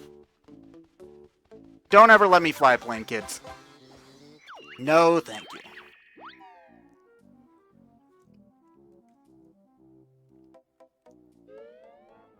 Make it Nintendo. That's actually the opposite of the Let's Play curse. Anything that looks easy suddenly looks like impossible. Okay.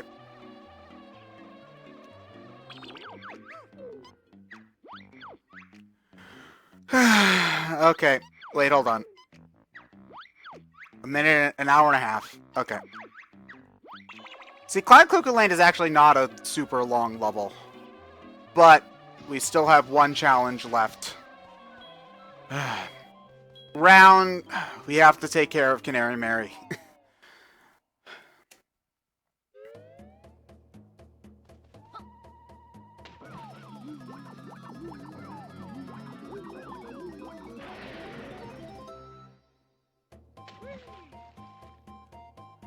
Takeshi, yes, it is time. Splatrat, hello.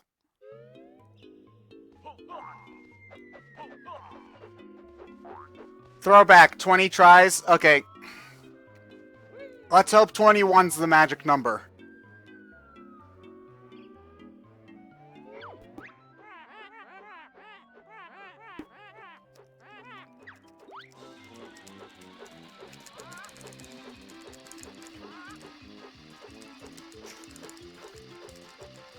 I'm ahead of her. Holy shit.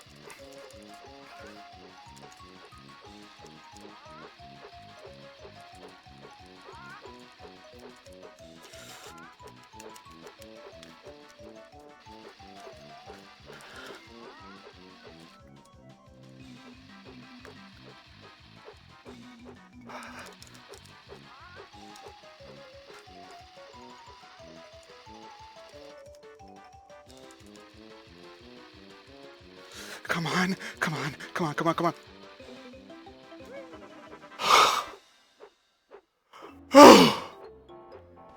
Oh, thank God. Man, I thought we were going to have to do like a million more tries. 21, okay.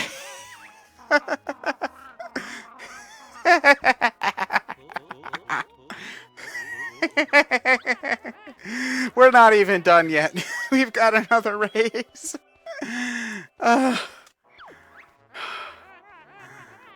Okay. No, I wasn't ready to race her yet. Okay. So I actually find this race a lot easier. Because for this race, it is basically just impossible to win if you get in front of her. I can't even see her anymore. Where the heck did she go? She rubber bands like hell, so you're supposed to just let her stay in front of you, which I'm actually failing at doing at the moment.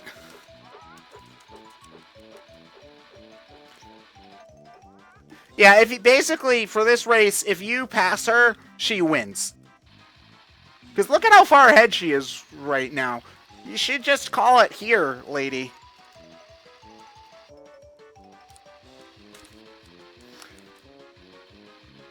Yeah, just win already, okay? I know I lost. Okay.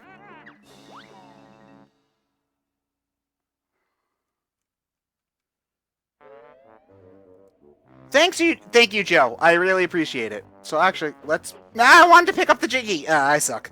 Okay.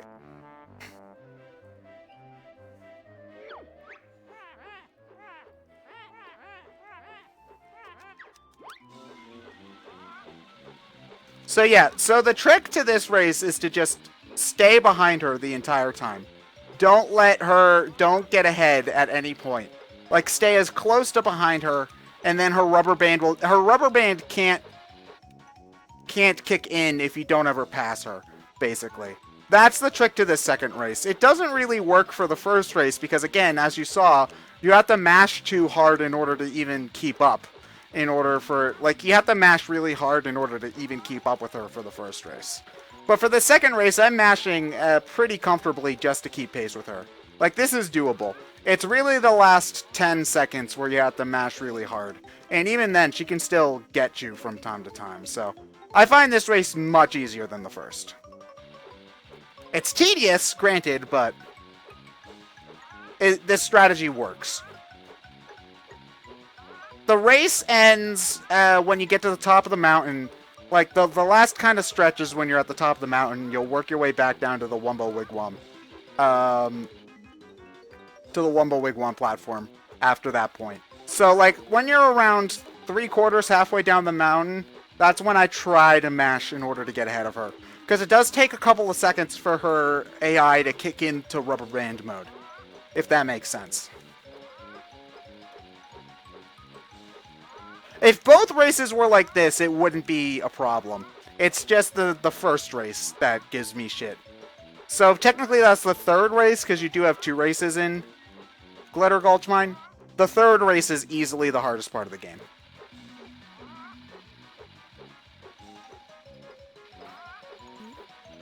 If you get a little bit ahead of her like that, you're not screwed. It's if you, like, try to go for broke ahead of her.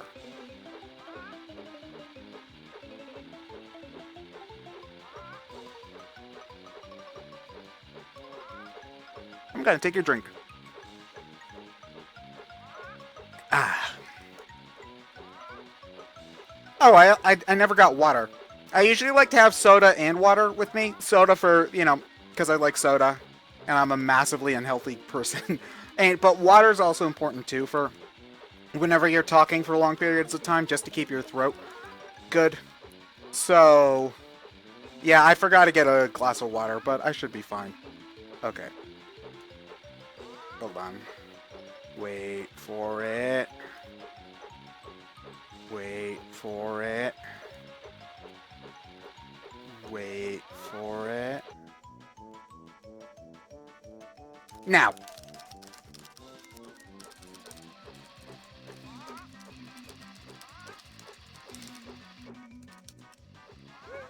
Even then, that was too early. You saw how quickly she sped up there. That was too early. Ugh, man, that was close. The frustrating thing about that is that it's such a long race, too. Wario, we are much better now. We just beat her. We just beat her. Second time. Bye, jerk. I never want to see you again. Oh, God. There we go. Stefan, do you remember how many tries it took TJ to win? Because I want to know if I did better. It took 21 tries to beat race 3. I want to know how long it took TJ to beat the Jiggy Race. Oh, Ashley, hey, I didn't see you stop in.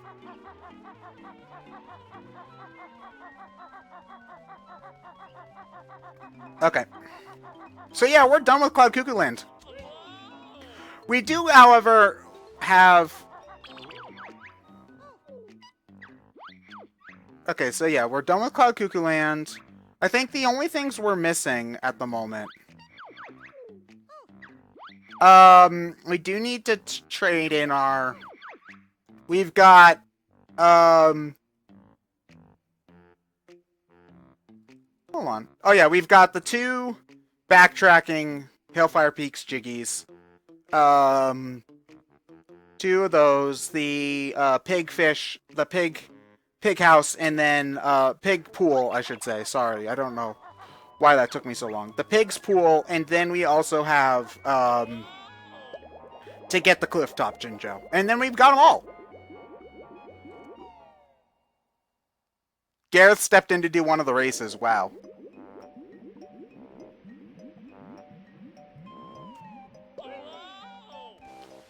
Okay.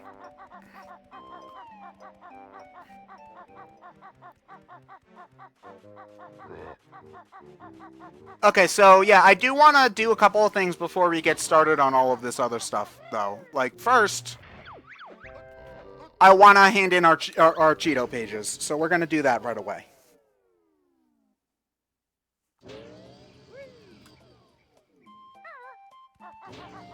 We're going to get the Honey King and the Jukebox cheats. Again, I'm not going to use Honeyback. Oh, we're going to get Honeyback and Jukebox. I'm not going to use the Honeyback cheat just because it's cheap, I find. But I do want to show off the Jukebox. So we're going to do that.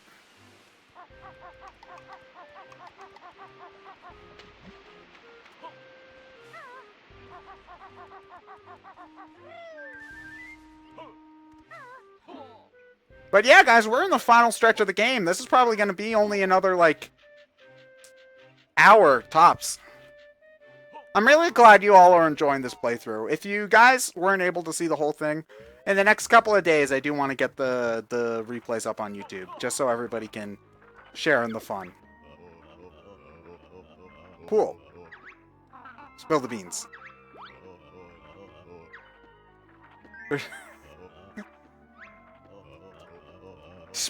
Steven had to do the FPS sections of Ag 1. Jukebox. Okay. That's all the cheats I can give you for now. Okay, cool. So we've gotten all the Cheeto pages. Yeah, so we can get Fallproof, Honeyback, and Jukebox now, but the only one I'm going to put in is Jukebox. So we'll actually do that right now. Oh, he was just in the call. Okay. I guess Gareth had to have done the FPS sections then. We love TJ, but he's a scrub sometimes.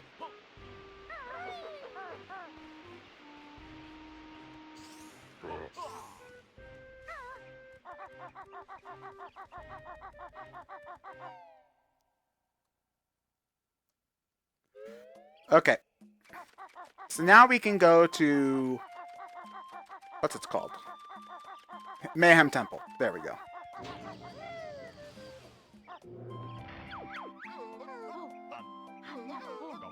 Which is in Wooded Hollow. God, I am out of it.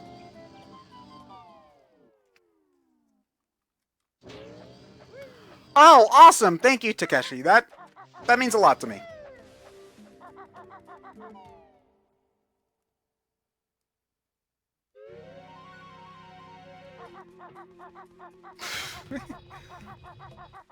Hey, this run wasn't... Hey, you know, it takes them over 24 hours to beat. Hey, you know, this is a harder game than it kind of looks. Like, I think this playthrough is going to end up being, like, 13 or 14 hours. So trying to marathon it is not... I mean, I could do it. Like, I could probably do it in 12 if I wasn't talking and was, like, focused. But the fact that the speed run of this game is less than 4 baffles me. For 100%, too. For 100% is less than 4, that just baffles me. Okay. Alright, so... Juke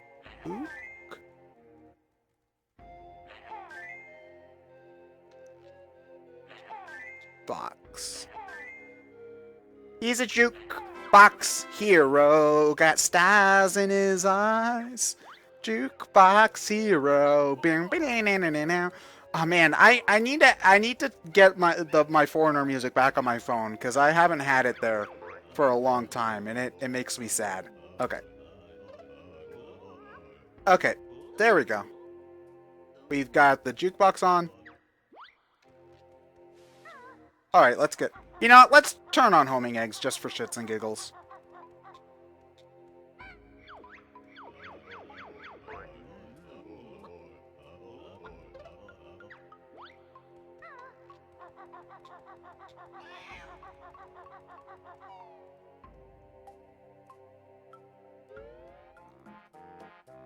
Yeah, throwback. That does... There's 200 quills, and they're not bundled.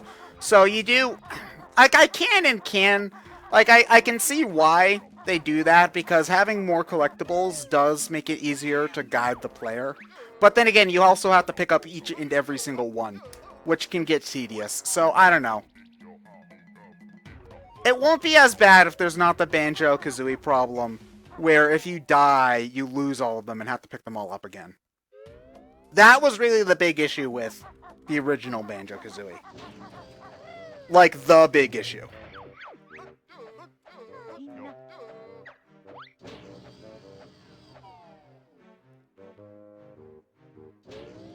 Okay. Wait, is this the Jiggy that we did Jinjo that we missed? Ow, you jerk! But no, I saw him up there, so let's get him, because he'll be the last Jinjo.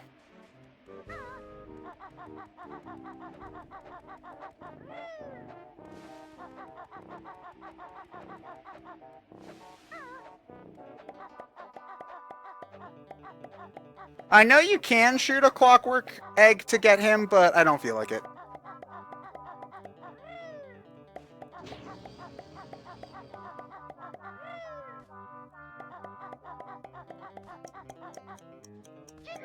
There we go. Last Jinjo in the game.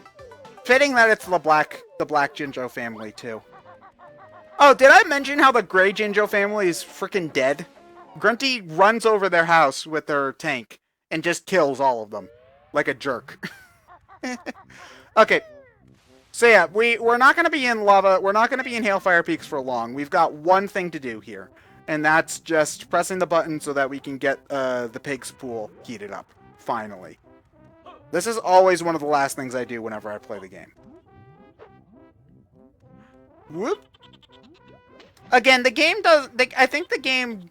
Oh, it says H2O. Oh, that's cute. But yeah, I think that the game does kind of expect you to... Like, I don't know if the game really... It's designed around both leaving worlds frequently and staying in them for a long time. Because when I was a kid, like, I would always get just enough Jiggies in any given world to move on straight to the next one. You know, I wouldn't wait around. I wouldn't wait around and try to find everything all at once. That's only something I started doing when I was older. So, you know, it's... If you are jumping around a little bit more, then it's not, like, having to come back to this level for one thing isn't as big of a deal. Because you're backtracking a lot anyway. This is a game that has backtracking kind of built into its foundation. Which, I mean, I know that that's part of the reason why some people don't have issues with it, but since the game is designed around it, I've said this a number of times, the game is designed around its backtracking, so it never bothered me. Okay, so we've got one place. Now we just got to take care of Grundy's Industries. That's in Quagmire.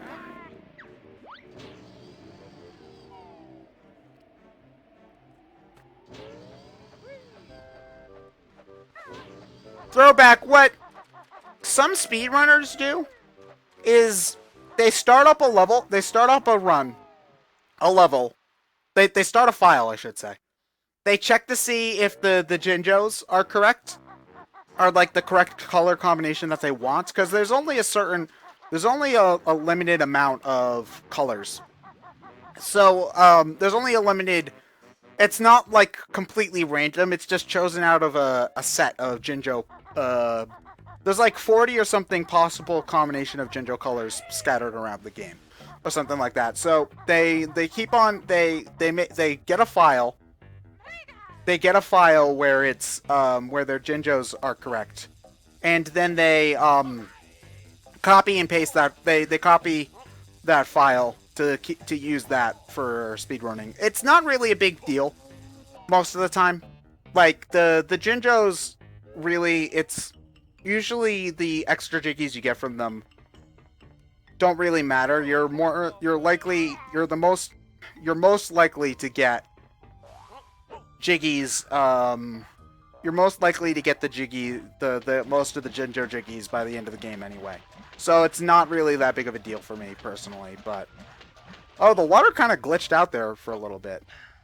But if you're trying to do like the speed run where you warp straight to Hag 1 and you need every jiggy you can get, then I guess it makes sense. Okay, if I remember correctly, this leads us to the other side. Okay. Yeah, the locations of Boggy's kids are also RNG every run. That's true. Oh yeah, we have to go to the air conditioning plant.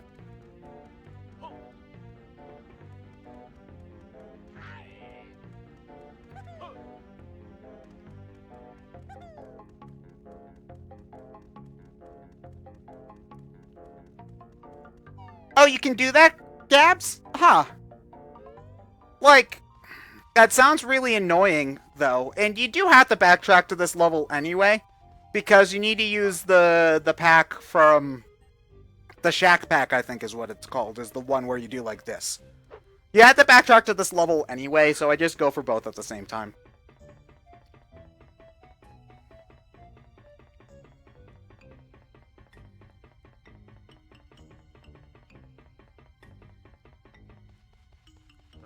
Yeah, it's this way, I think.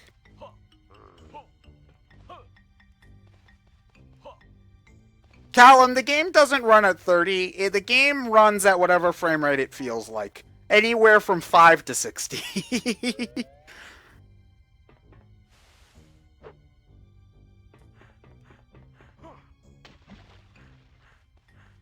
Okay. We did it, guys. All 90 jiggies. Now, I'm saving and quitting here because it's actually faster to get to where I want to go by saving and quitting than by leaving the level the normal way. Wario, we're just about to do endgame right now. We've got, like... All I've got to do is the last couple of Jiggy Wiggy challenges. And then we're at endgame. Although I do want to show up... though I do want to show off the jukebox, though. But that's going to be like a quick 2-minute thing.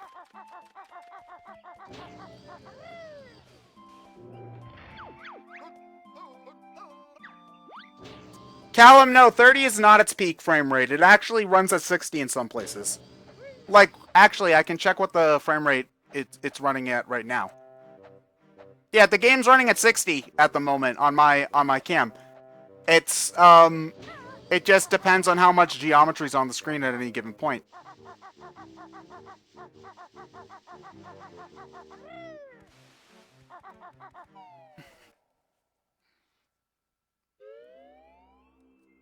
Yeah, like right here.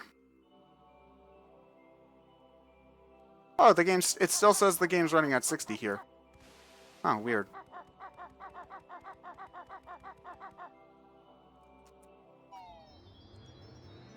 Yeah, but the game definitely, it runs anywhere from like 5 to 60. It just depends on how much geometry is on the screen and whether the game thinks it can handle it or not.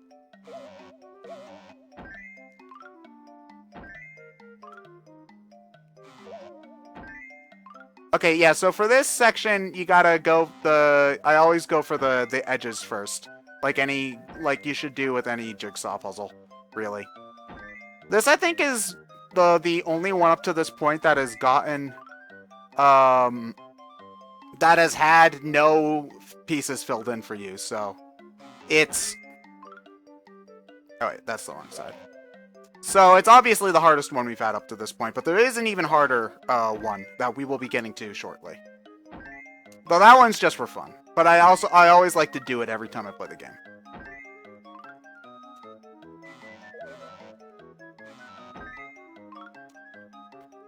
I've actually been pretty decent with my jigsaw puzzling today. Well, this whole run, really, because 30 seconds left is not bad.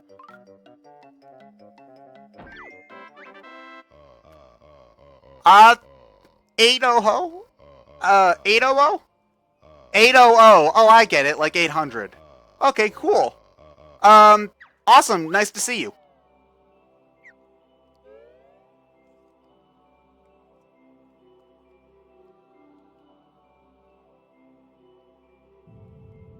Jirachi, not yet, but we'll do that soon.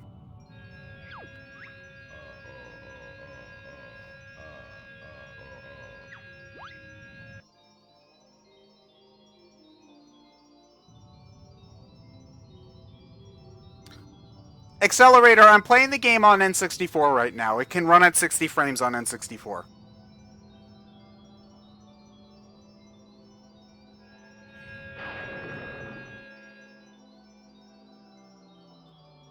Like, certain sections, like the GoldenEye sections, run at a perfectly smooth 60. I can tell.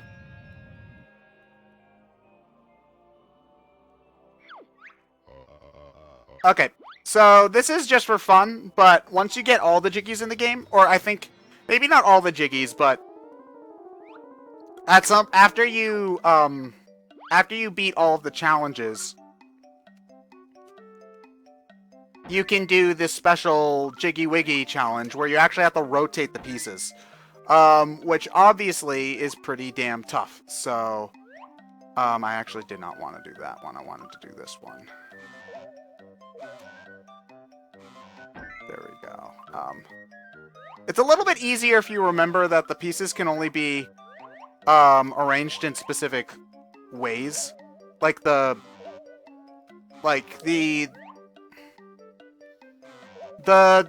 edges can only be a specific way. I'm not really making much sense here.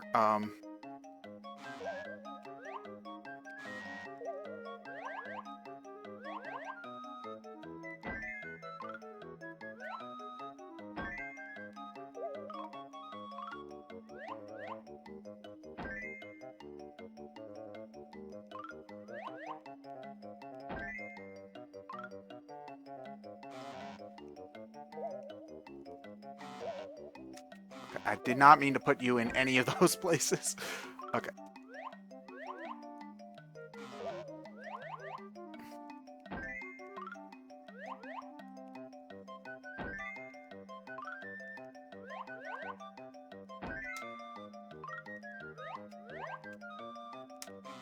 Oh, we're gonna fail. We're gonna fail.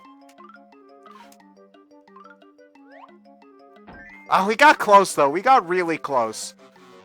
If I didn't screw up so much, I wouldn't have failed. Yeah, Accelerator. There are parts of this game that run at a smooth 60. The GoldenEye parts in particular run very, very smoothly. It's just other stuff that tends to be bad.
Sorry about the quiet, I'm just trying to focus.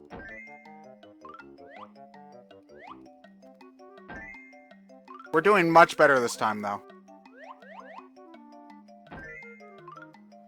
It's really a blessing when you have Jiggy Wiggy on screen, because the game just because it's so much easier to tell where he is, where the pieces are supposed to go when he's there. Okay.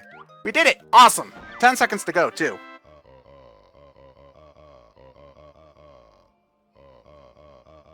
If you have, oh, really? I don't think I've ever seen that, Jirachi. Wow. That's neat. Because, I mean, granted, like, if you're really bad at those sections, that could keep you from seeing worlds of the game. So, especially since young kids were part of the audience for this, that's actually a really cool thing that they added.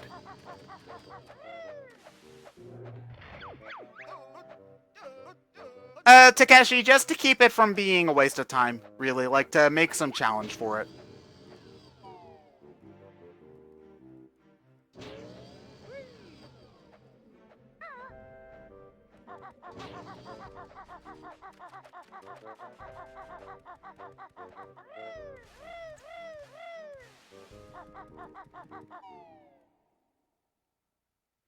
Everything else should be capped at 6:30?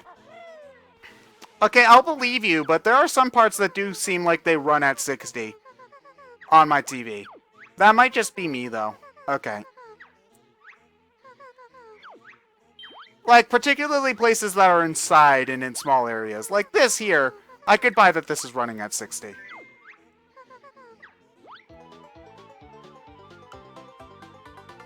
Okay, so we've gotten all of the the cheats, we've gotten all of the honeycombs, we've gotten all of the jiggies. So we are gonna go and face off with Grunty in just a bit, but I do want to show off the reward you get for getting all the Cheeto pages, which is the jukebox. So I want to do that right now. It's just gonna be a quick side thing, and then we're gonna actually beat the game. Banjo-Tooie is in the same universe as SA2 confirmed. Honestly, I couldn't even tell you if SA2 ran at 30 or 60 frames. I'm just not good at telling.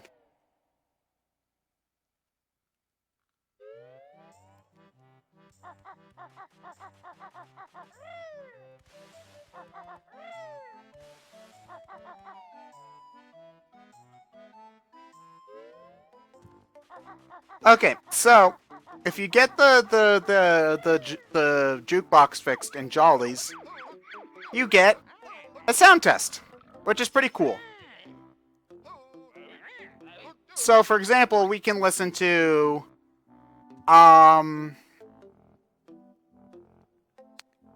let's listen to Glitter Gulch Mine's theme.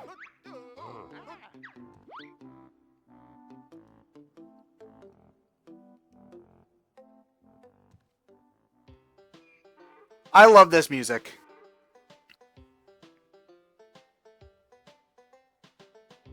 $30 in multiplayer, I'm not surprised.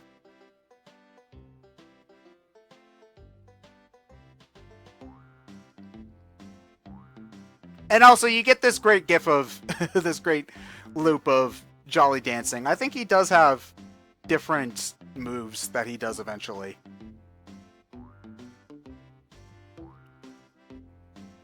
I love sound test options in games. They're not present in nearly enough of them.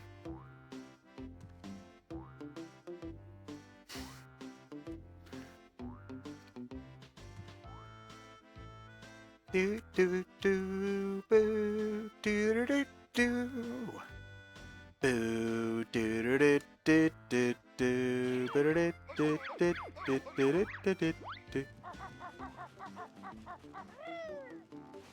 Alright, that's enough screwing around. Time to go fight Grunty.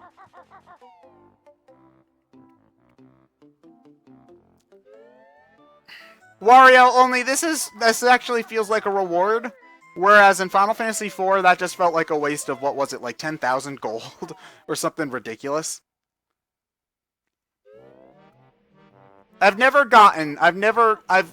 always just looked up the dance on YouTube. I've never wasted my money in an actual run of FF4 for that. Okay, let's go to Quagmire.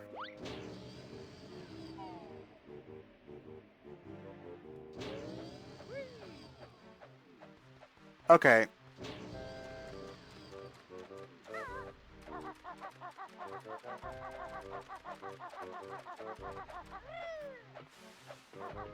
I've never... Oh god, Mario Sunshine. That game... that game. Like, honestly, I think... I've never really been a... Like, it's kind of weird. The GameCube is such a cult classic. Stop it! Oh my god! Knock it off, jerk. Okay. Anyway, the GameCube is considered, like, such a cult classic console, and I loved my time with it, but there are so many games on it that... Like, that, like, a lot of people love and I just don't care for, like Sunshine. I know that Sunshine isn't exactly a universally beloved game, but it's... I never really enjoyed it all that much playing it. Like, I think... Like, I remember being really aggravated at a lot of points when I was trying to play it. Like, the one mission that I remember in particular is, like, trying to climb the Ferris wheel. Like, when you have to go in the back and do all of this stuff, it's just aggravating.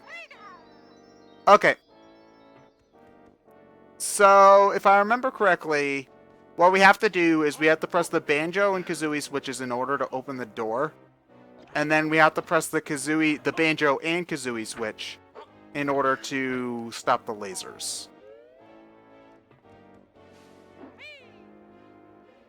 At least they are smart enough to keep the drawbridge up, you know? But just imagine how cool of a final level this would have been, because the music is actually really good, too. And you don't even really get to hear a full loop of it by the time you're done. It's just a shame that whatever ideas that they had for having this be a true final level got scrapped.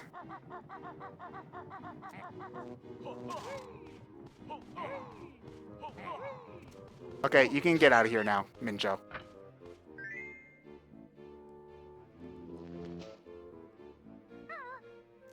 I would argue that Sunshine's good. I find the entire thing tedious and unfun. Really. Like, the Flood Pack is cool. There's cool parts of it, but I would never want to play through that game again. Like, the idea of even just... Not even just 100%ing it, the idea of just beating that game, having to do all of the missions, and, like, many of the really bad missions, like watermelons you don't have to do to beat the game. Oh wait, this is my favorite line. The music's changed. Every time that happens, we always end up in a fight. But like, even though you don't have to do stuff like watermelons in a standard playthrough, you still have to do stuff like the stupid man array. You still have to do all of the stuff in Noki Bay. You still have to... There's a lot of it. I can't think of a mission that is just... A lot of the stuff is just tedious to me. Oh man, you know, it's kind of weird that we get Big Klungo now. Because normally I get Big Klungo as like my first... Big Klungo is usually the first one I get. So it's weird whenever he's a Big Klungo's last. Big Klungo is also easily the easiest of the three, because you can just run into him, like roll into him at the start and win instantly. The potions are a little bit harder to dodge now, but that's about it. Oh, and Chucksters, you have to do Chucksters in order to beat the game. I forgot about that.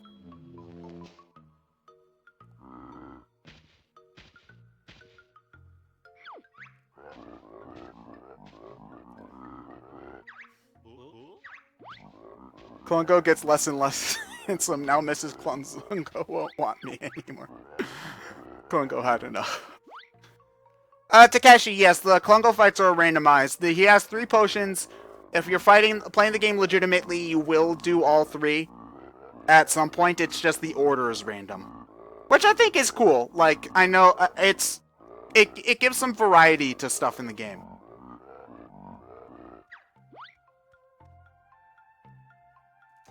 Cool, okay.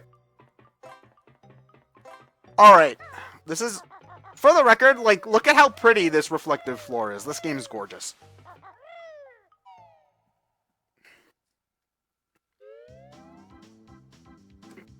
Alright. Here's Tower of Tragedy.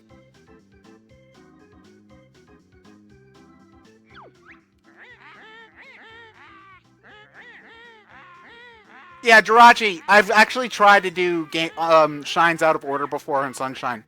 And you can definitely get one of the later shrines in Bianco Hills after out of order, but that's basically it.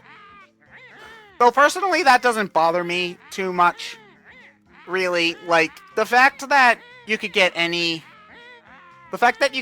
star with any mission in Mario 64 annoys me, because A, the game kicks you out of the level every time you get a star, and B, there's some missions where you have to select there's some stars where you have to select specific missions.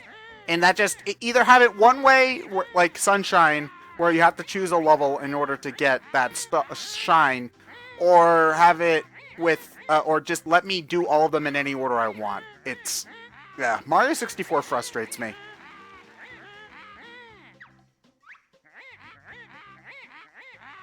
I've never actually played Grunty's Revenge on Game Boy. I mean, I should eventually, but it's never been a priority. I just never had it. One gets tunned. Okay, why do you have to shoot inside the Shampus? Ulcers.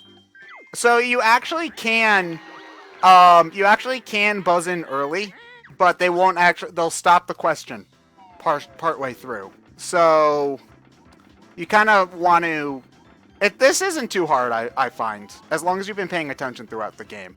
If you haven't, oh, you got it first. Okay. You do have to be quick on the draw, though. Star-shaped.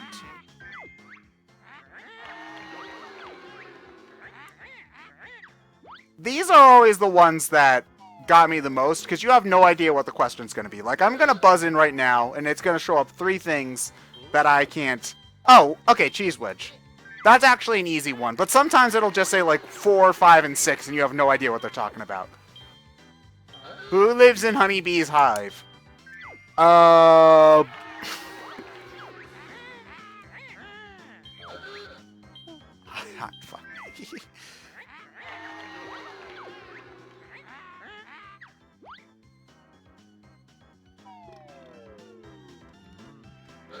Yeah, I'm just gonna buzz in anyway. I just feel like it.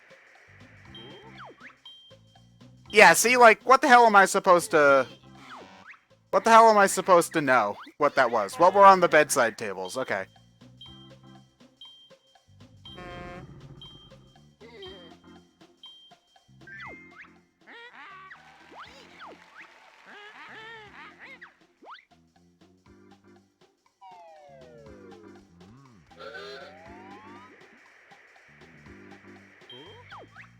Mr. Pants. Okay, there we go. That would have been... on top of a planet. Oh, we actually saw the Devil Bottles head. Cave of Horror. But anyway, fights against... Fights on the... What's this called? I can't even... Fights against the other sisters would have been fine, but I actually kind of like that Grunty just smashes her own sisters. I find that pretty funny.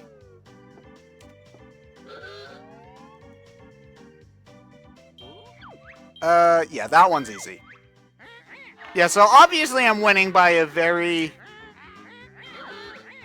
Obviously I'm winning by a very large margin here. This is not too hard. This is actually, you can play this multiplayer, which I actually find very... I've never tried that with another person who actually knows this game. Oh, in prison. That's where, she was gonna ask where, Matilda, I think is her name? The revolving lights on floor. Ooh, crap. Purple? Nah, okay. But, floor 3. Okay, I do not remember. Was it red? I think purple was like floor 4 or 5. Okay, that's the end of round 1. Looks like my sister Blockbilda is as thick as her waist and his score 0 is as low as her IQ. Here's your consolation prize. Man, Grunty's a dick. Oh, Accelerator, that might have been a fun idea. What is Mr. Patchton? Oh, I know this one. Strange, wobbly, inflatable thing. Yeah. So, I've never... Crazy Castle. But yeah, I would have liked to, I would like to one day play this with other people, inside the trash can. I would like to play this multiplayer with other people. Target shooting. This is also gonna be very hard if you, Unga Bungas and Oogle Boogles. This would actually be very hard, though, if you tried to do this at... If you tried to do this, like, with, what, 50-something Jiggies? Is when you can unlock this minigame? The saucer. Yeah, I think if you tried to do this with, like, 50 Jiggies and you hadn't seen half the game, I can imagine this is very, very difficult, though. You have to know the game very well to do well at it.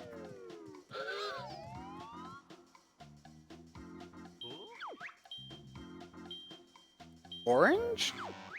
I think you do lose points, though, if you don't. The rat's helmet. Okay, I should have guessed yellow.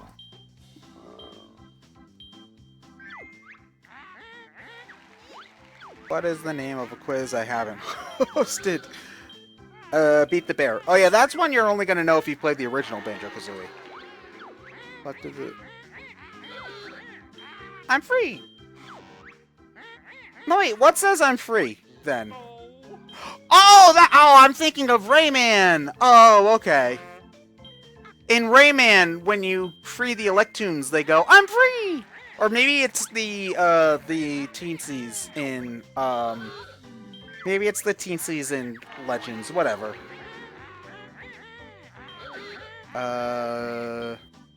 Cannon plants. There we go.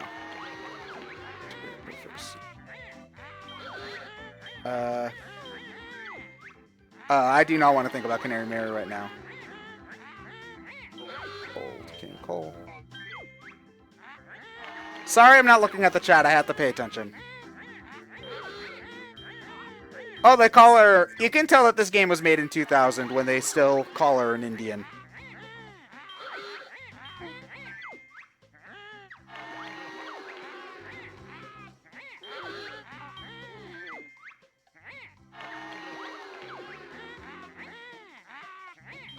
A gold relic. Okay, we're really close. Fish. Yeah, I think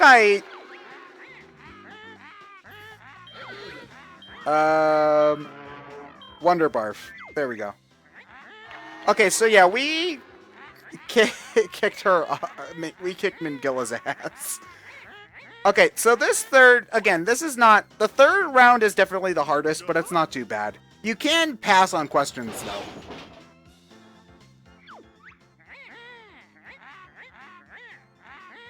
I'm changing the rules for the final round. To make it harder, I won't show you the answers unless you buzz in. If you don't know the answer, I'll let you press Z to pass and move on to the next question.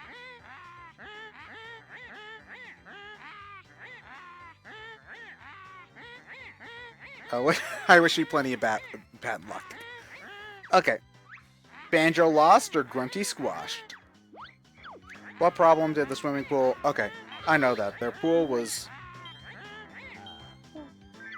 There we go. What color are the Clockwork Kazooie eggs? Red with yellow spots. Yeah, so we only have to beat... What is the name of the big-footed Yeti? Bigafoot. So once we get 16 points, I can just stop. And Hailfire Peaks. Life Force. Yeah, we're already halfway there. This is not too bad. Self-important anglerfish. Okay, 3 more questions. The hatchery.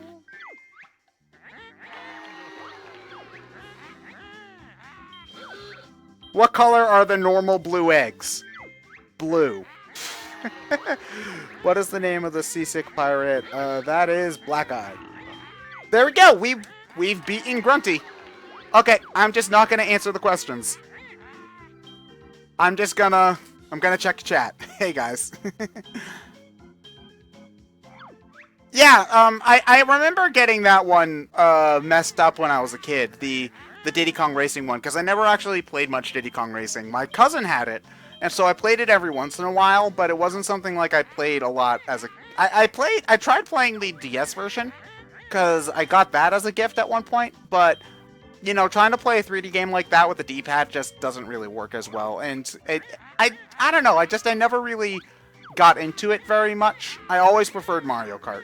Even though you can easily make the argument that Diddy Kong Racing is a better game than Mario Kart 64, and I would believe you, but it never gelled with me. His mom told him to turn it off because she thought it was too violent.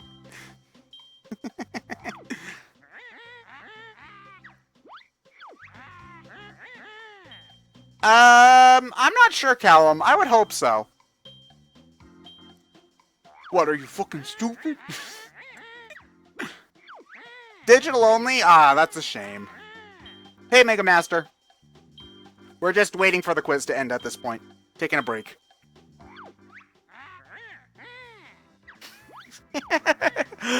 Yeah, well, just because she should doesn't mean she is.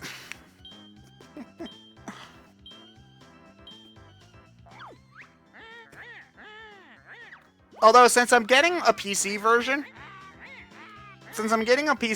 of Ukulele, and the Switch Pro Controller is natively compatible with PC, I can hook it up to my PC up to my television and pretend I'm playing it on the Switch. That's something. Scared to answer? Nah, not really. That's the end of the final round. What a useless score that.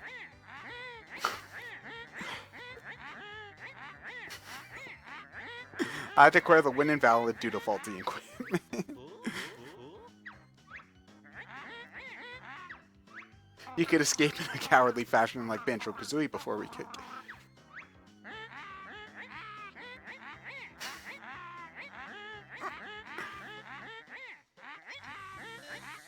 Okay, cool. Time for the final boss.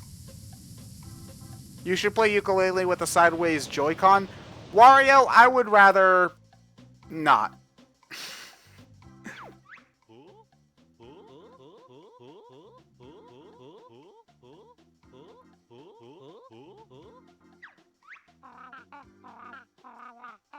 Do you reckon that's the end of the game? I doubt it. We've not had the credits yet.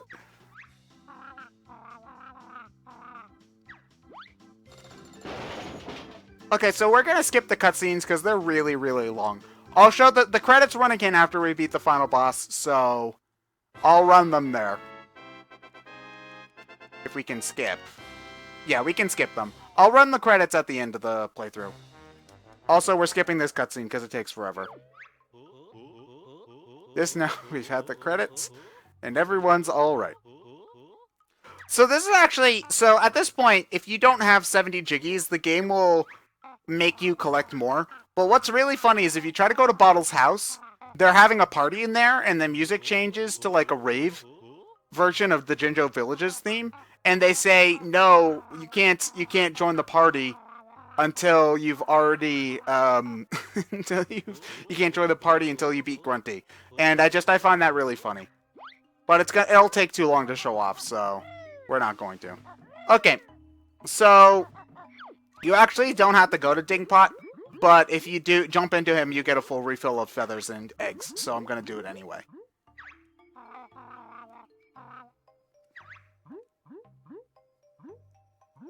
Throwback, I've been skipping the cutscenes for the entire playthrough.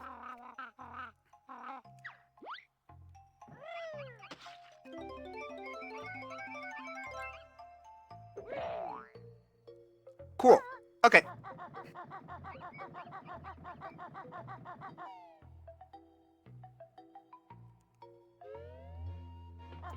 Oh man, this would have been such a cool level if it had gotten a full version. Okay. So yeah, you need 70 Jiggies in order to fight Grunty.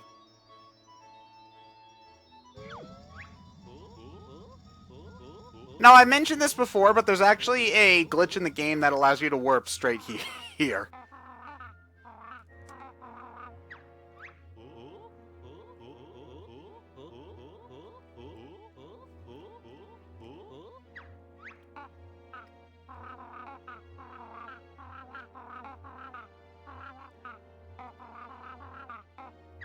Oh, throwback. One thing about the gun is that the 2 buttons on it are labeled suck and blow.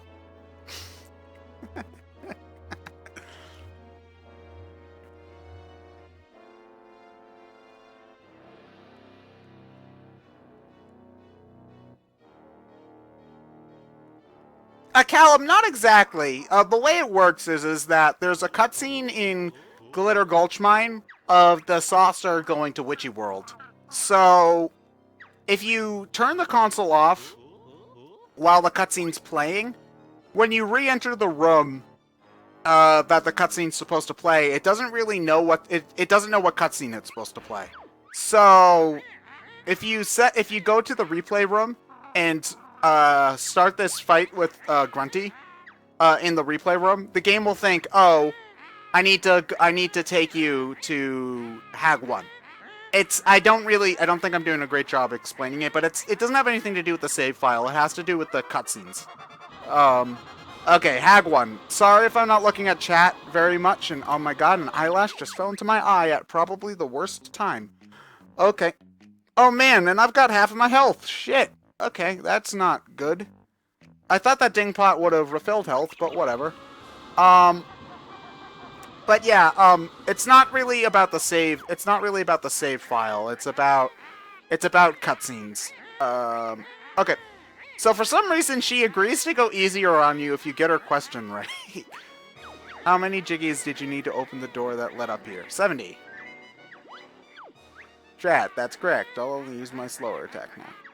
It is. I think if you're going for a speedrun, it's actually faster to just answer the question wrong. Oh crap, I am facing the wrong way. Okay. Now, I always used to use grenade eggs for these, but I think it's actually faster to use regular eggs. Oh, I didn't dodge enough.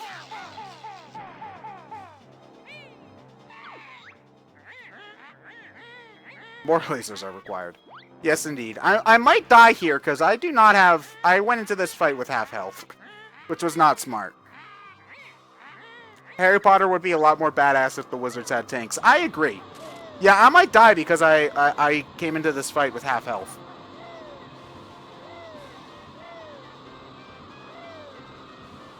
Ooh, I would have gotten hit. Oh, I was pressing A to jump there. I was pressing A to jump there. Oh, crap, I'm facing the wrong way.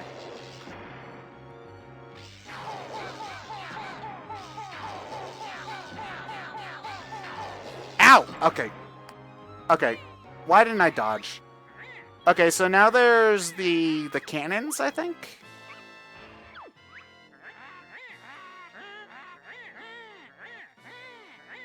Ice eggs are fastest. Thank you, Gabs. I'll switch to them. Oh man, I cannot remember the last time I've gotten hit by the shell.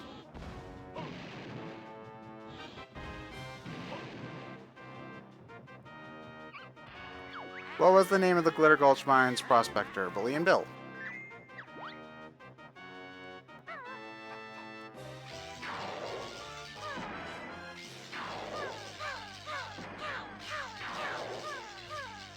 Cool. Okay.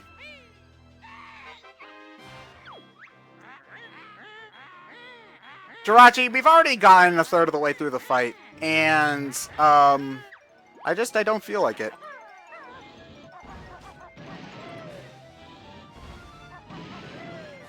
Oh god, I jumped into it there. Ah, man, I'm dumb. I'm dumb. It would be pretty clutch if we did beat it, though. I want to try. What if...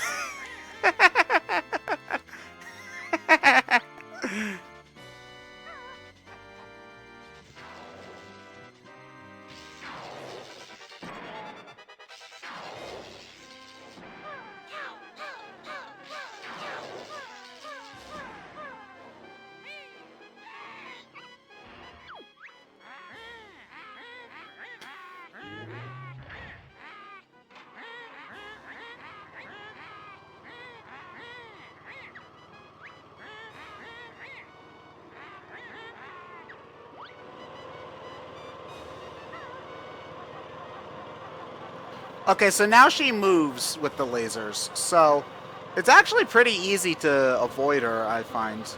She'll try to ram you. Oh, come on, I jumped. Oh, God. So now I actually think that we need to, I think eventually we need to get a clockwork in now that she's started moving.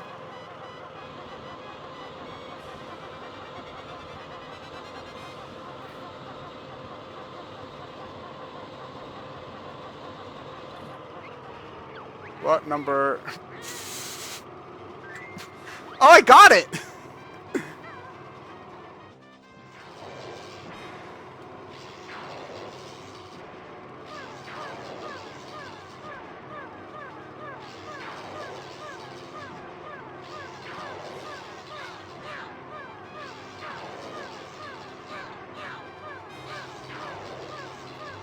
Sweet. Okay.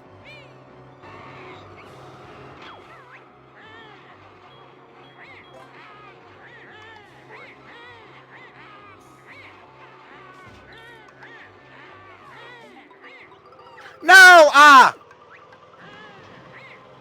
We were so close. I had to fiddle with the. I had to fiddle with the egg swapping. Ugh.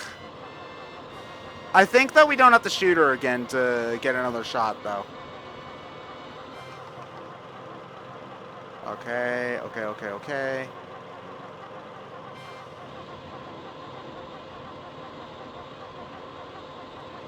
Come on.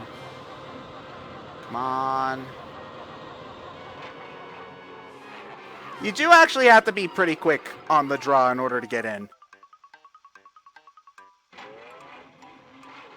Okay. Can we get both? I don't think so. They're probably placed just far enough apart so that we can't get both.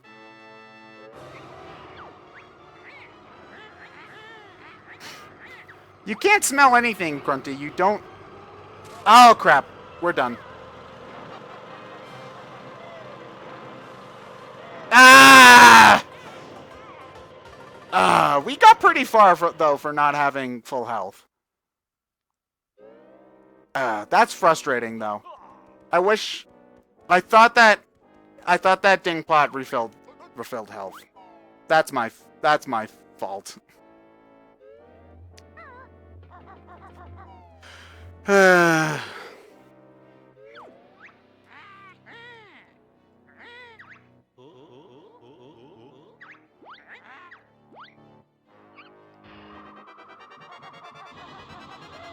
Now we gotta go through the easy parts again.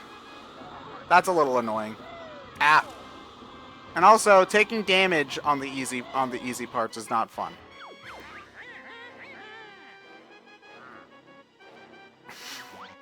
Oh, I got that wrong. Okay.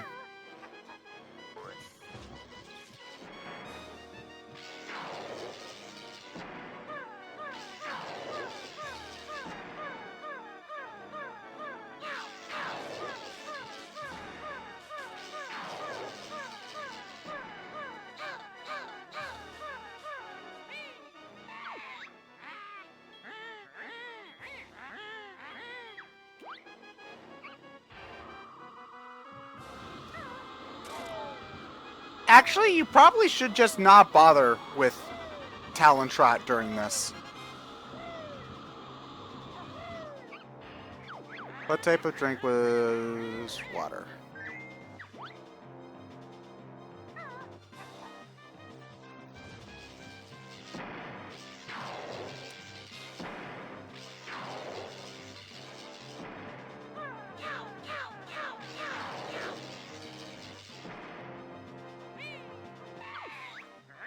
Yeah, this is a great final boss fight. It really feels...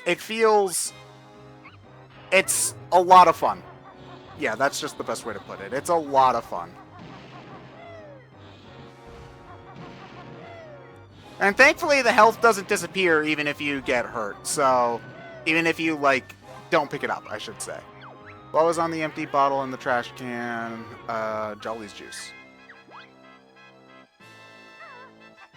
Only this is better than the Bowser fights in Mario Galaxy 2, because the Bowser fights in Galaxy 2 were actually kind of lame, in my opinion. 2, 3, 4, 5. Oh, wait, I missed. Okay. Wait. Oh, no, you've only got a limited amount of time. Okay, that sucks. Okay, we're going to switch to grenade eggs, just to get a little bit more firepower for each shot. What is the name of my cauldron? Dingpot.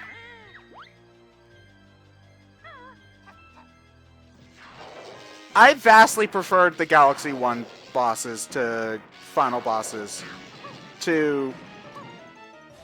Yeah, I vastly preferred the Galaxy 1 Bowser fights to the Galaxy 2 Bowser fights.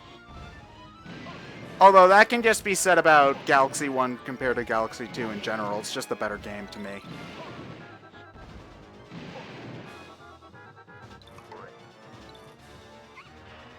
What was the name of Glitter Gulch Mines Prospector? William Bill. Okay. We've already seen... After a while, you eventually you start to see a lot of the same questions again.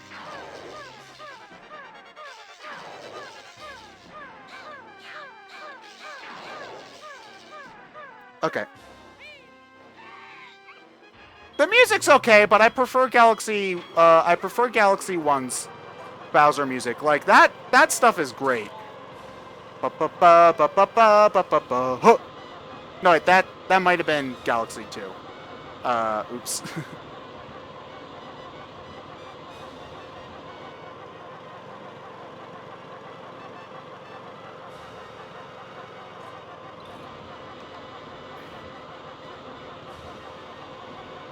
Okay, come on.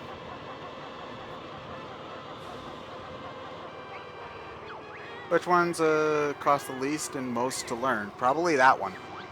Oh! Egg game.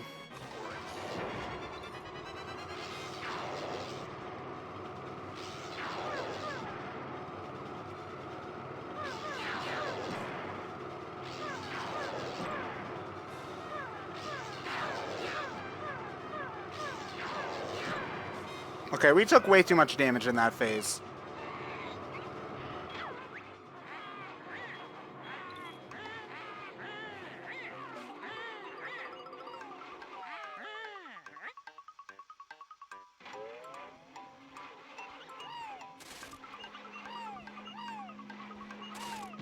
I've never played DK64, so...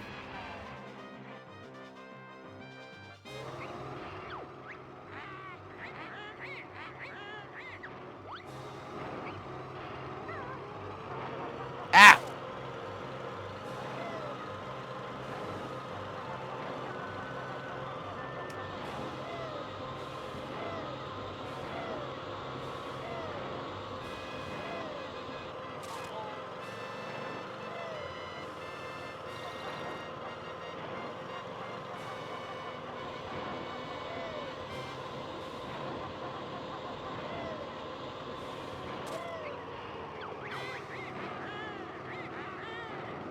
Well, how the hell am I supposed to know that one? Oh, I got it. Okay.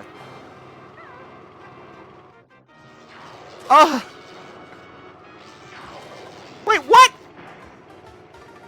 The lasers are supposed to turn off.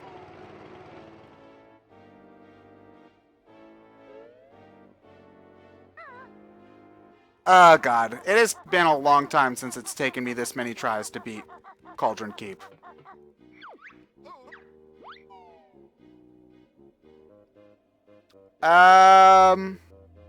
Mega Master, low 40s should probably be okay. Like 42 or 41 or 42 is probably fine.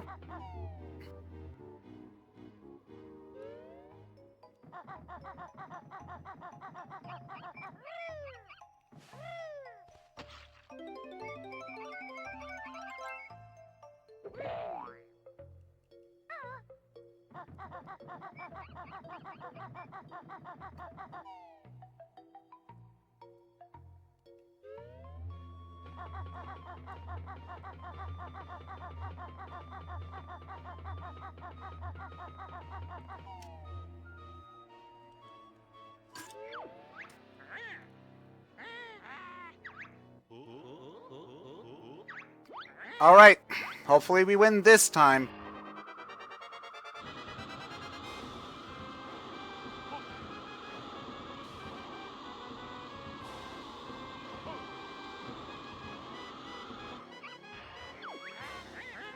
Big up.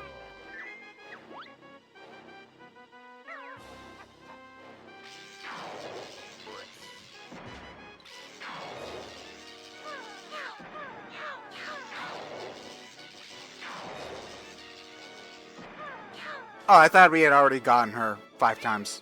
We missed one. No problem, Mega Master. That's generally the go-to final levels for every Dragon Quest game, is around 40. For pretty much everything since 4 onwards, low 40s is generally what level you're going to be at the end of the game. It was cold and full of toxic waste.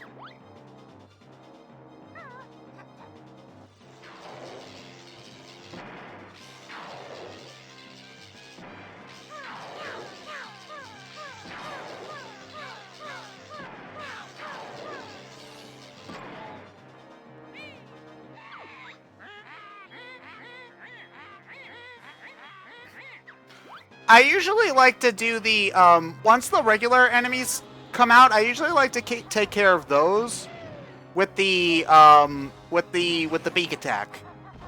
And I usually go for Grunty with, I almost always went for Grunty with the grenade eggs when I was young. But ever since I saw that it was faster to use ice eggs, I'm trying to go and do that instead. Okay.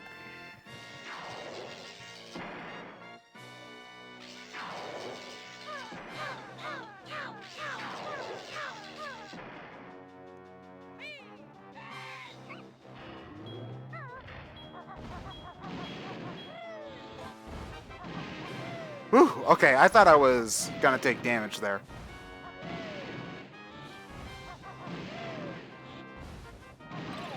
Ah, there I was getting greedy for the ice eggs. What is the ding pot? She only has a limited number of questions though, so eventually you will see all of them.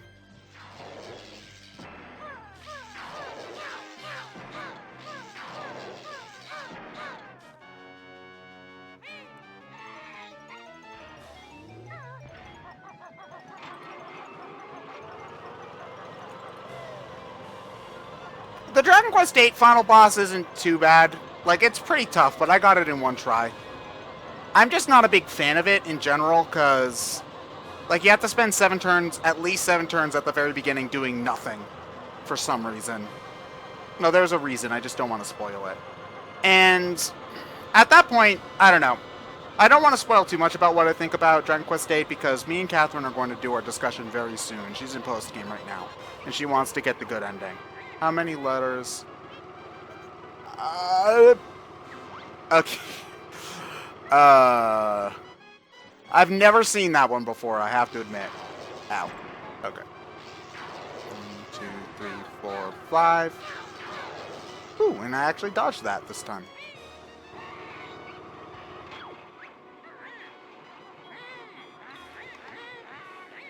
The Dual Magus boss fight was hard. Like, I liked the Dual Magus boss fight a lot. That was a cool boss fight. I managed to beat that on my first try, but only barely. That was a fun boss fight. There's so many things I like about Dragon Quest VIII, and so many things that annoy me.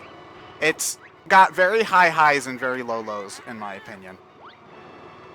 So, for the people who are curious, I don't consider it to be the best Dragon Quest game. I know a lot of people do. I do not agree with that opinion. It's, depending on my mood, my favorite's either 5 or 4. Not that 8's a bad game by any stretch. It's a great game, but I don't think it's as good as 5 or 4, or even like 3. I think 3 is a fantastic game. It's better than 7 though, and I'll probably end up liking it more than 6. It's been so long since I finished I haven't even finished 6. Yeah, we had a pair of 2s. That's how I can remember that one. But anyway, it's been so long since I even played 6, and I never beat it when I did play it, that I don't really remember. I need to do a full playthrough before I can really say what I think on 6, but I know that I'm probably gonna... I know that I think I'm probably gonna enjoy, say that I like 8 more, but that's just, you know, because 6 has some issues. 6 has more... Yeah, sorry, I'm not making much. The Megas, yes, 5 is fantastic. 5 definitely has the best story, I think. Whether or not I like it better than 4, though, generally depends on which one I played last, because 4 just has such tight gameplay. And 5, while the gameplay is still great, the monster system is just a little bit frustrating sometimes. Okay. I do like that the game automatically switches you to normal eggs after once you enter a first-person mode, though, because you can't do anything with clockworks in first person. Assy, they are very random.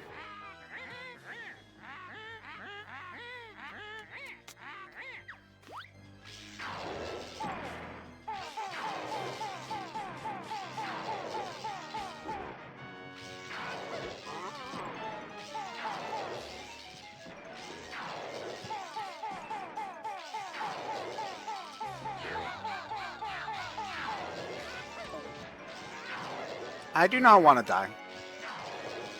I'm going to pick up this health.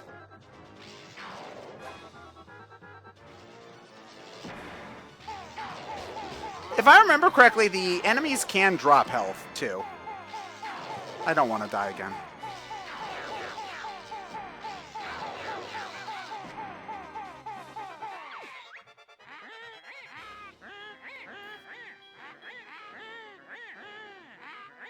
Release the toxic gas.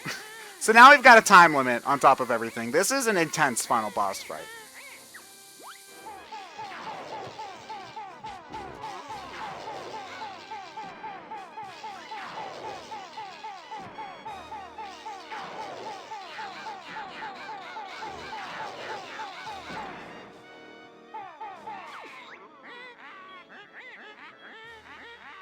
So now we just have to get her once, though.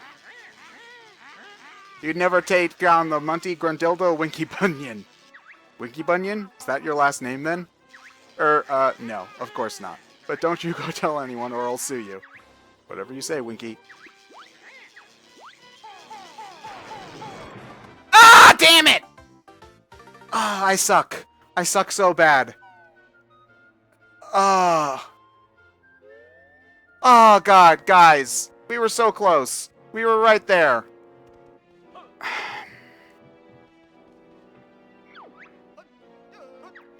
You see, I didn't bother dodging, because I thought that the game would keep my aim, but it reset my aim, and so I had to take, it's my fault, but,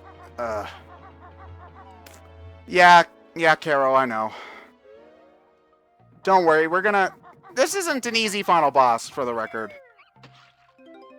It's just, it's been a long time since I've died this many times. I guess I'm just under pressure.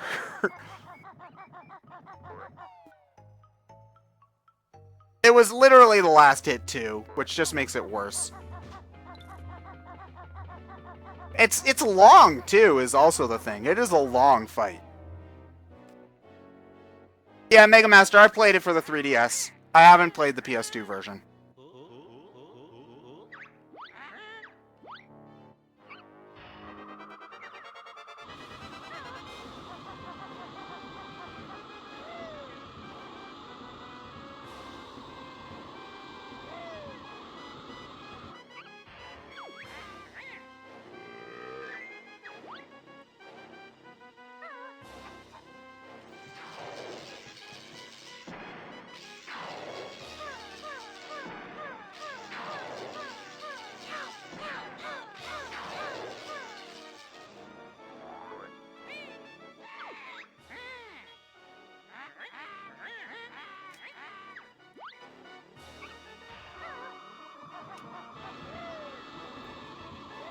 I basically just have to not take damage during these easy parts.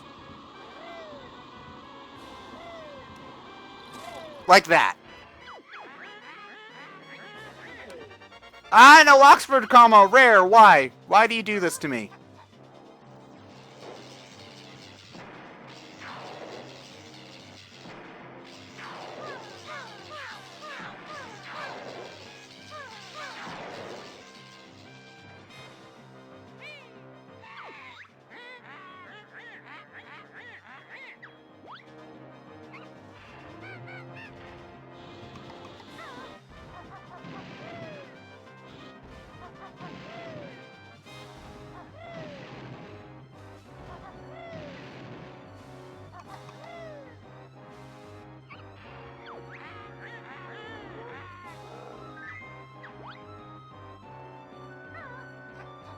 Yeah, throwback, I died. Again.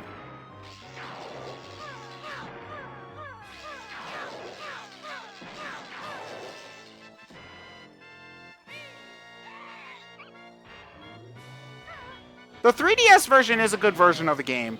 There's a downgrade in graphics, obviously, and unfortunately, in the US, well, in the West in general, actually, there's unfortunately a downgrade in music as well, since for some reason they didn't license the orchestrated versions, the orchestrated soundtrack. I don't know why. They replaced it with MIDIs and they sound awful.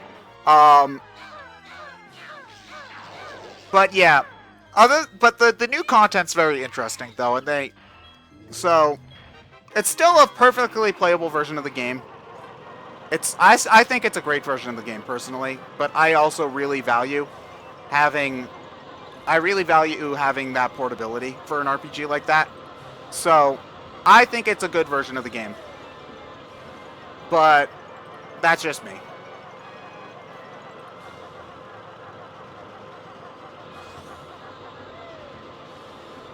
Okay.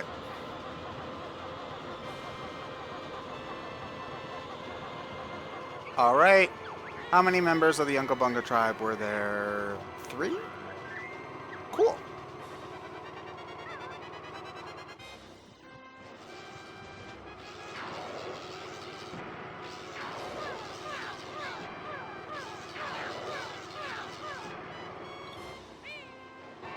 Oh yeah, no random encounters.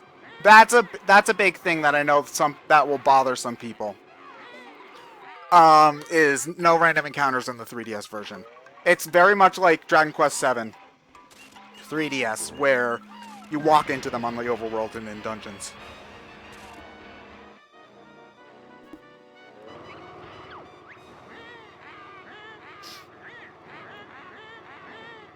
Yeah, Assy, I know that there's a patch, but that would require jailbreaking my 3DS and modding it, whatever it's called.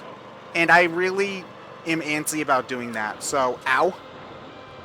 So I don't want... I especially for my current 3DS that has all of my downloads on it, I don't want to do it for that. So...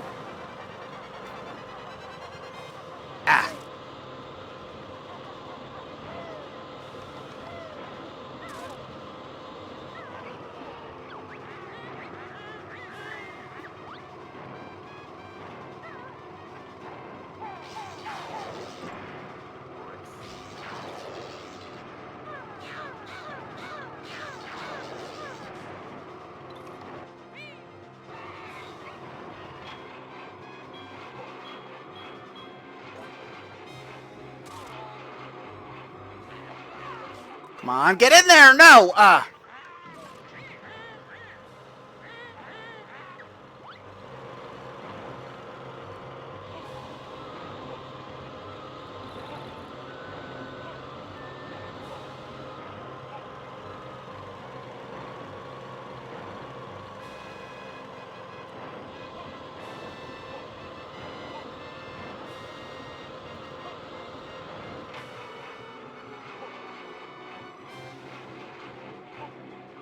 I jumped over it.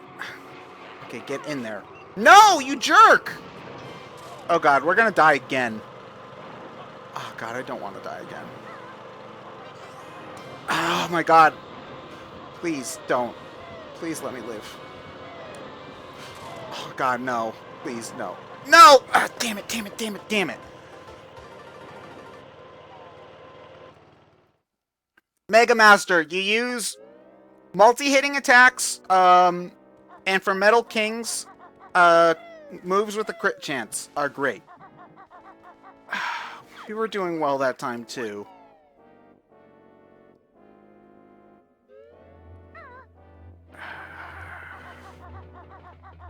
This is aggravating. This is very, very aggravating. This is like a take 4.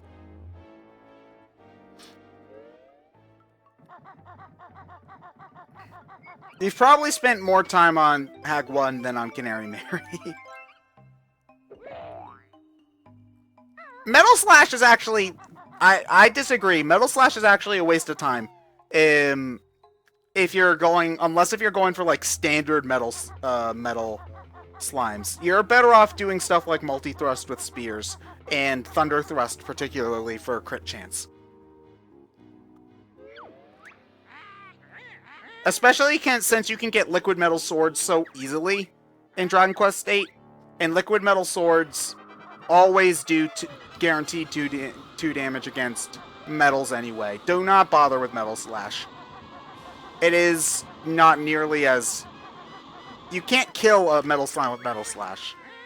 But you could kill a Metal Slime with a lucky multi-thrust. So... yeah, don't waste your time with Metal Slash.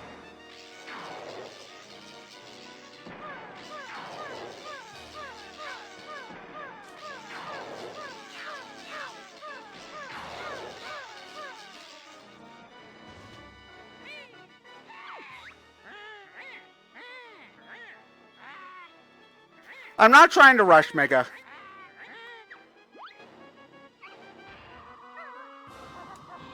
I'm just not doing good. Like, I'm delayed on my jumps and things like that.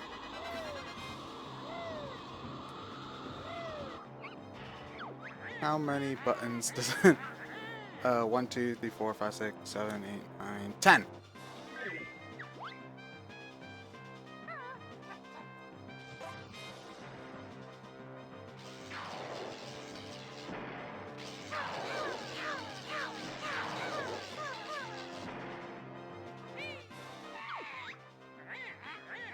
Okay.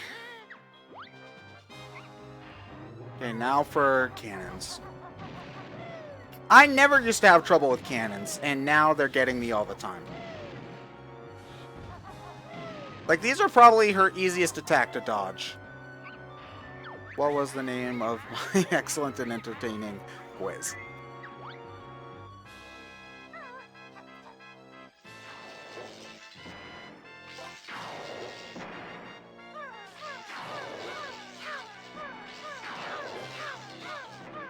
Okay, there we go.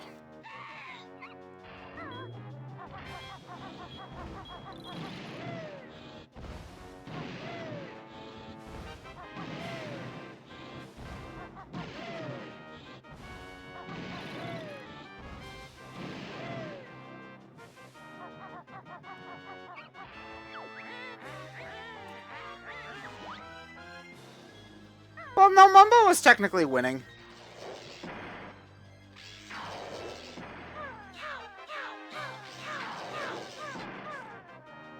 There we go.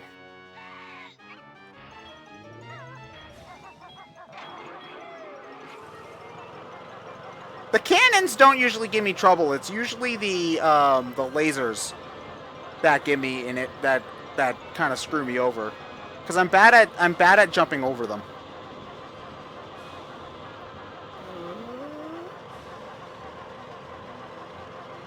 Come on. Come on.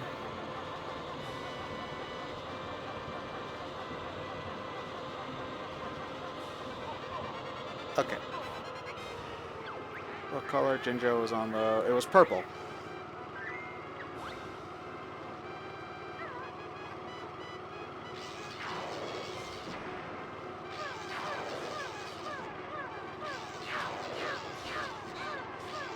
Okay, we're at the 50% mark, and we actually haven't taken... We're at full health still. We have taken damage, but... 50 health, and we're at full. She's at 50, and we're at full. This is looking good. Wario, she drops a health every time you do 10 damage to her.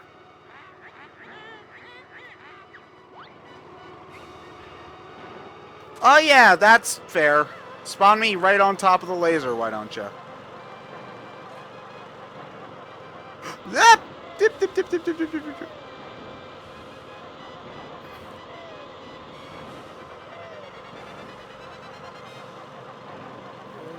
Which way are you gonna turn? Which way are you gonna turn? Okay. You want to make your way to behind the tank so that once you're doing the shooting section, so once you're done with the shooting section, I should say, you can go straight to the clockwork, to the hole for the clockworks without too much trouble.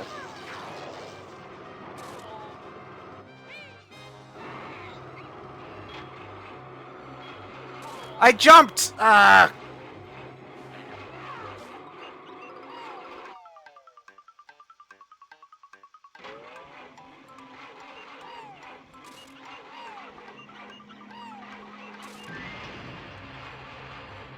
Yeah, Homecoming, this is a hard fight. Not the hardest I've ever fought, but it's definitely challenging.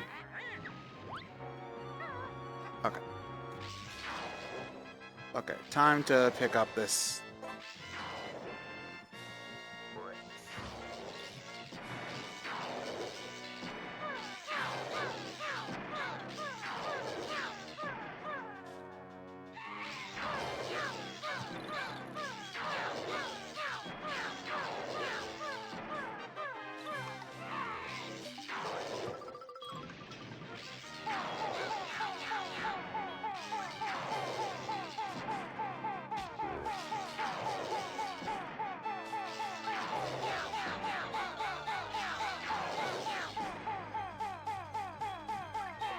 Oh, I got her! Yes! It's weird, they skip some cutscenes, but not others. Awesome, we did it, we won!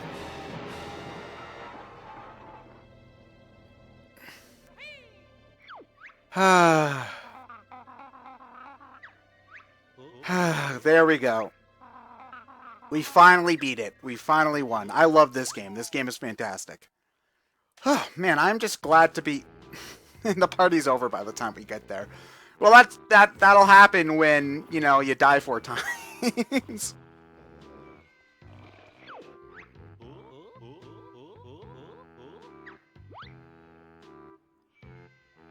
Yeah, Homecoming, I have heard. It's fantastic.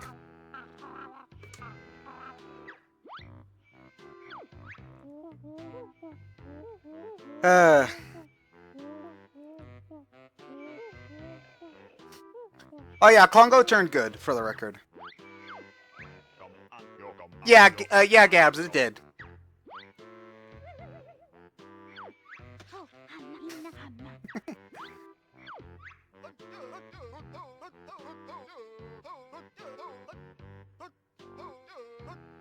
Okay, Jam Jars, look.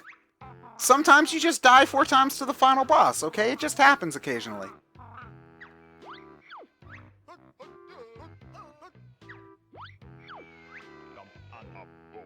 Yeah, Homecoming. It's always really cool discovering stuff in a game that you've never seen before, like the rave party theme for Party of Bottles, or the Happy Sun music in Paper Mario. You could be playing a game for years and not know that kind of thing, and it's just so cool when you discover it.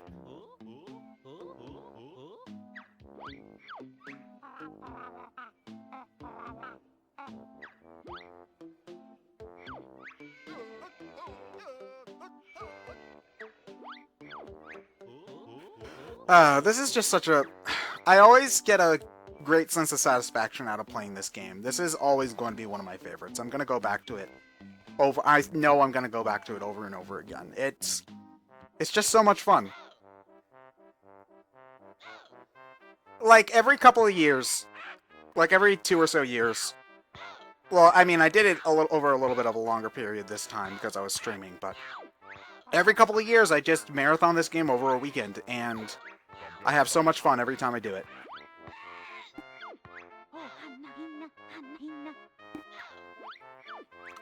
Homecoming, less than this. I actually, even though I like Thousand Year Door more, I go back to the original Paper Mario more often. It's kind of strange that way. But like every 2 or 3 years I play through Thousand Year Door. Oh! This line. Just you wait until Banjo 3E. That line is going to haunt me until the day I die.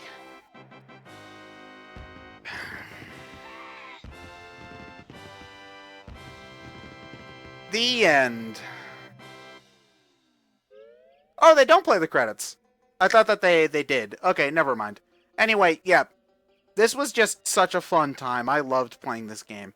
And it was great to share it with all of you. For everybody who missed, these are going to go up on YouTube. So, that'll be fun. And, yeah, I should get back to streaming Dragon Quest III, because it's been too long. But, yeah, I'm so glad that everybody stopped by. I had such a great time doing this. And hopefully it won't be too long until I stream the next game. So, until then, I'll see you guys later. Good night, everybody.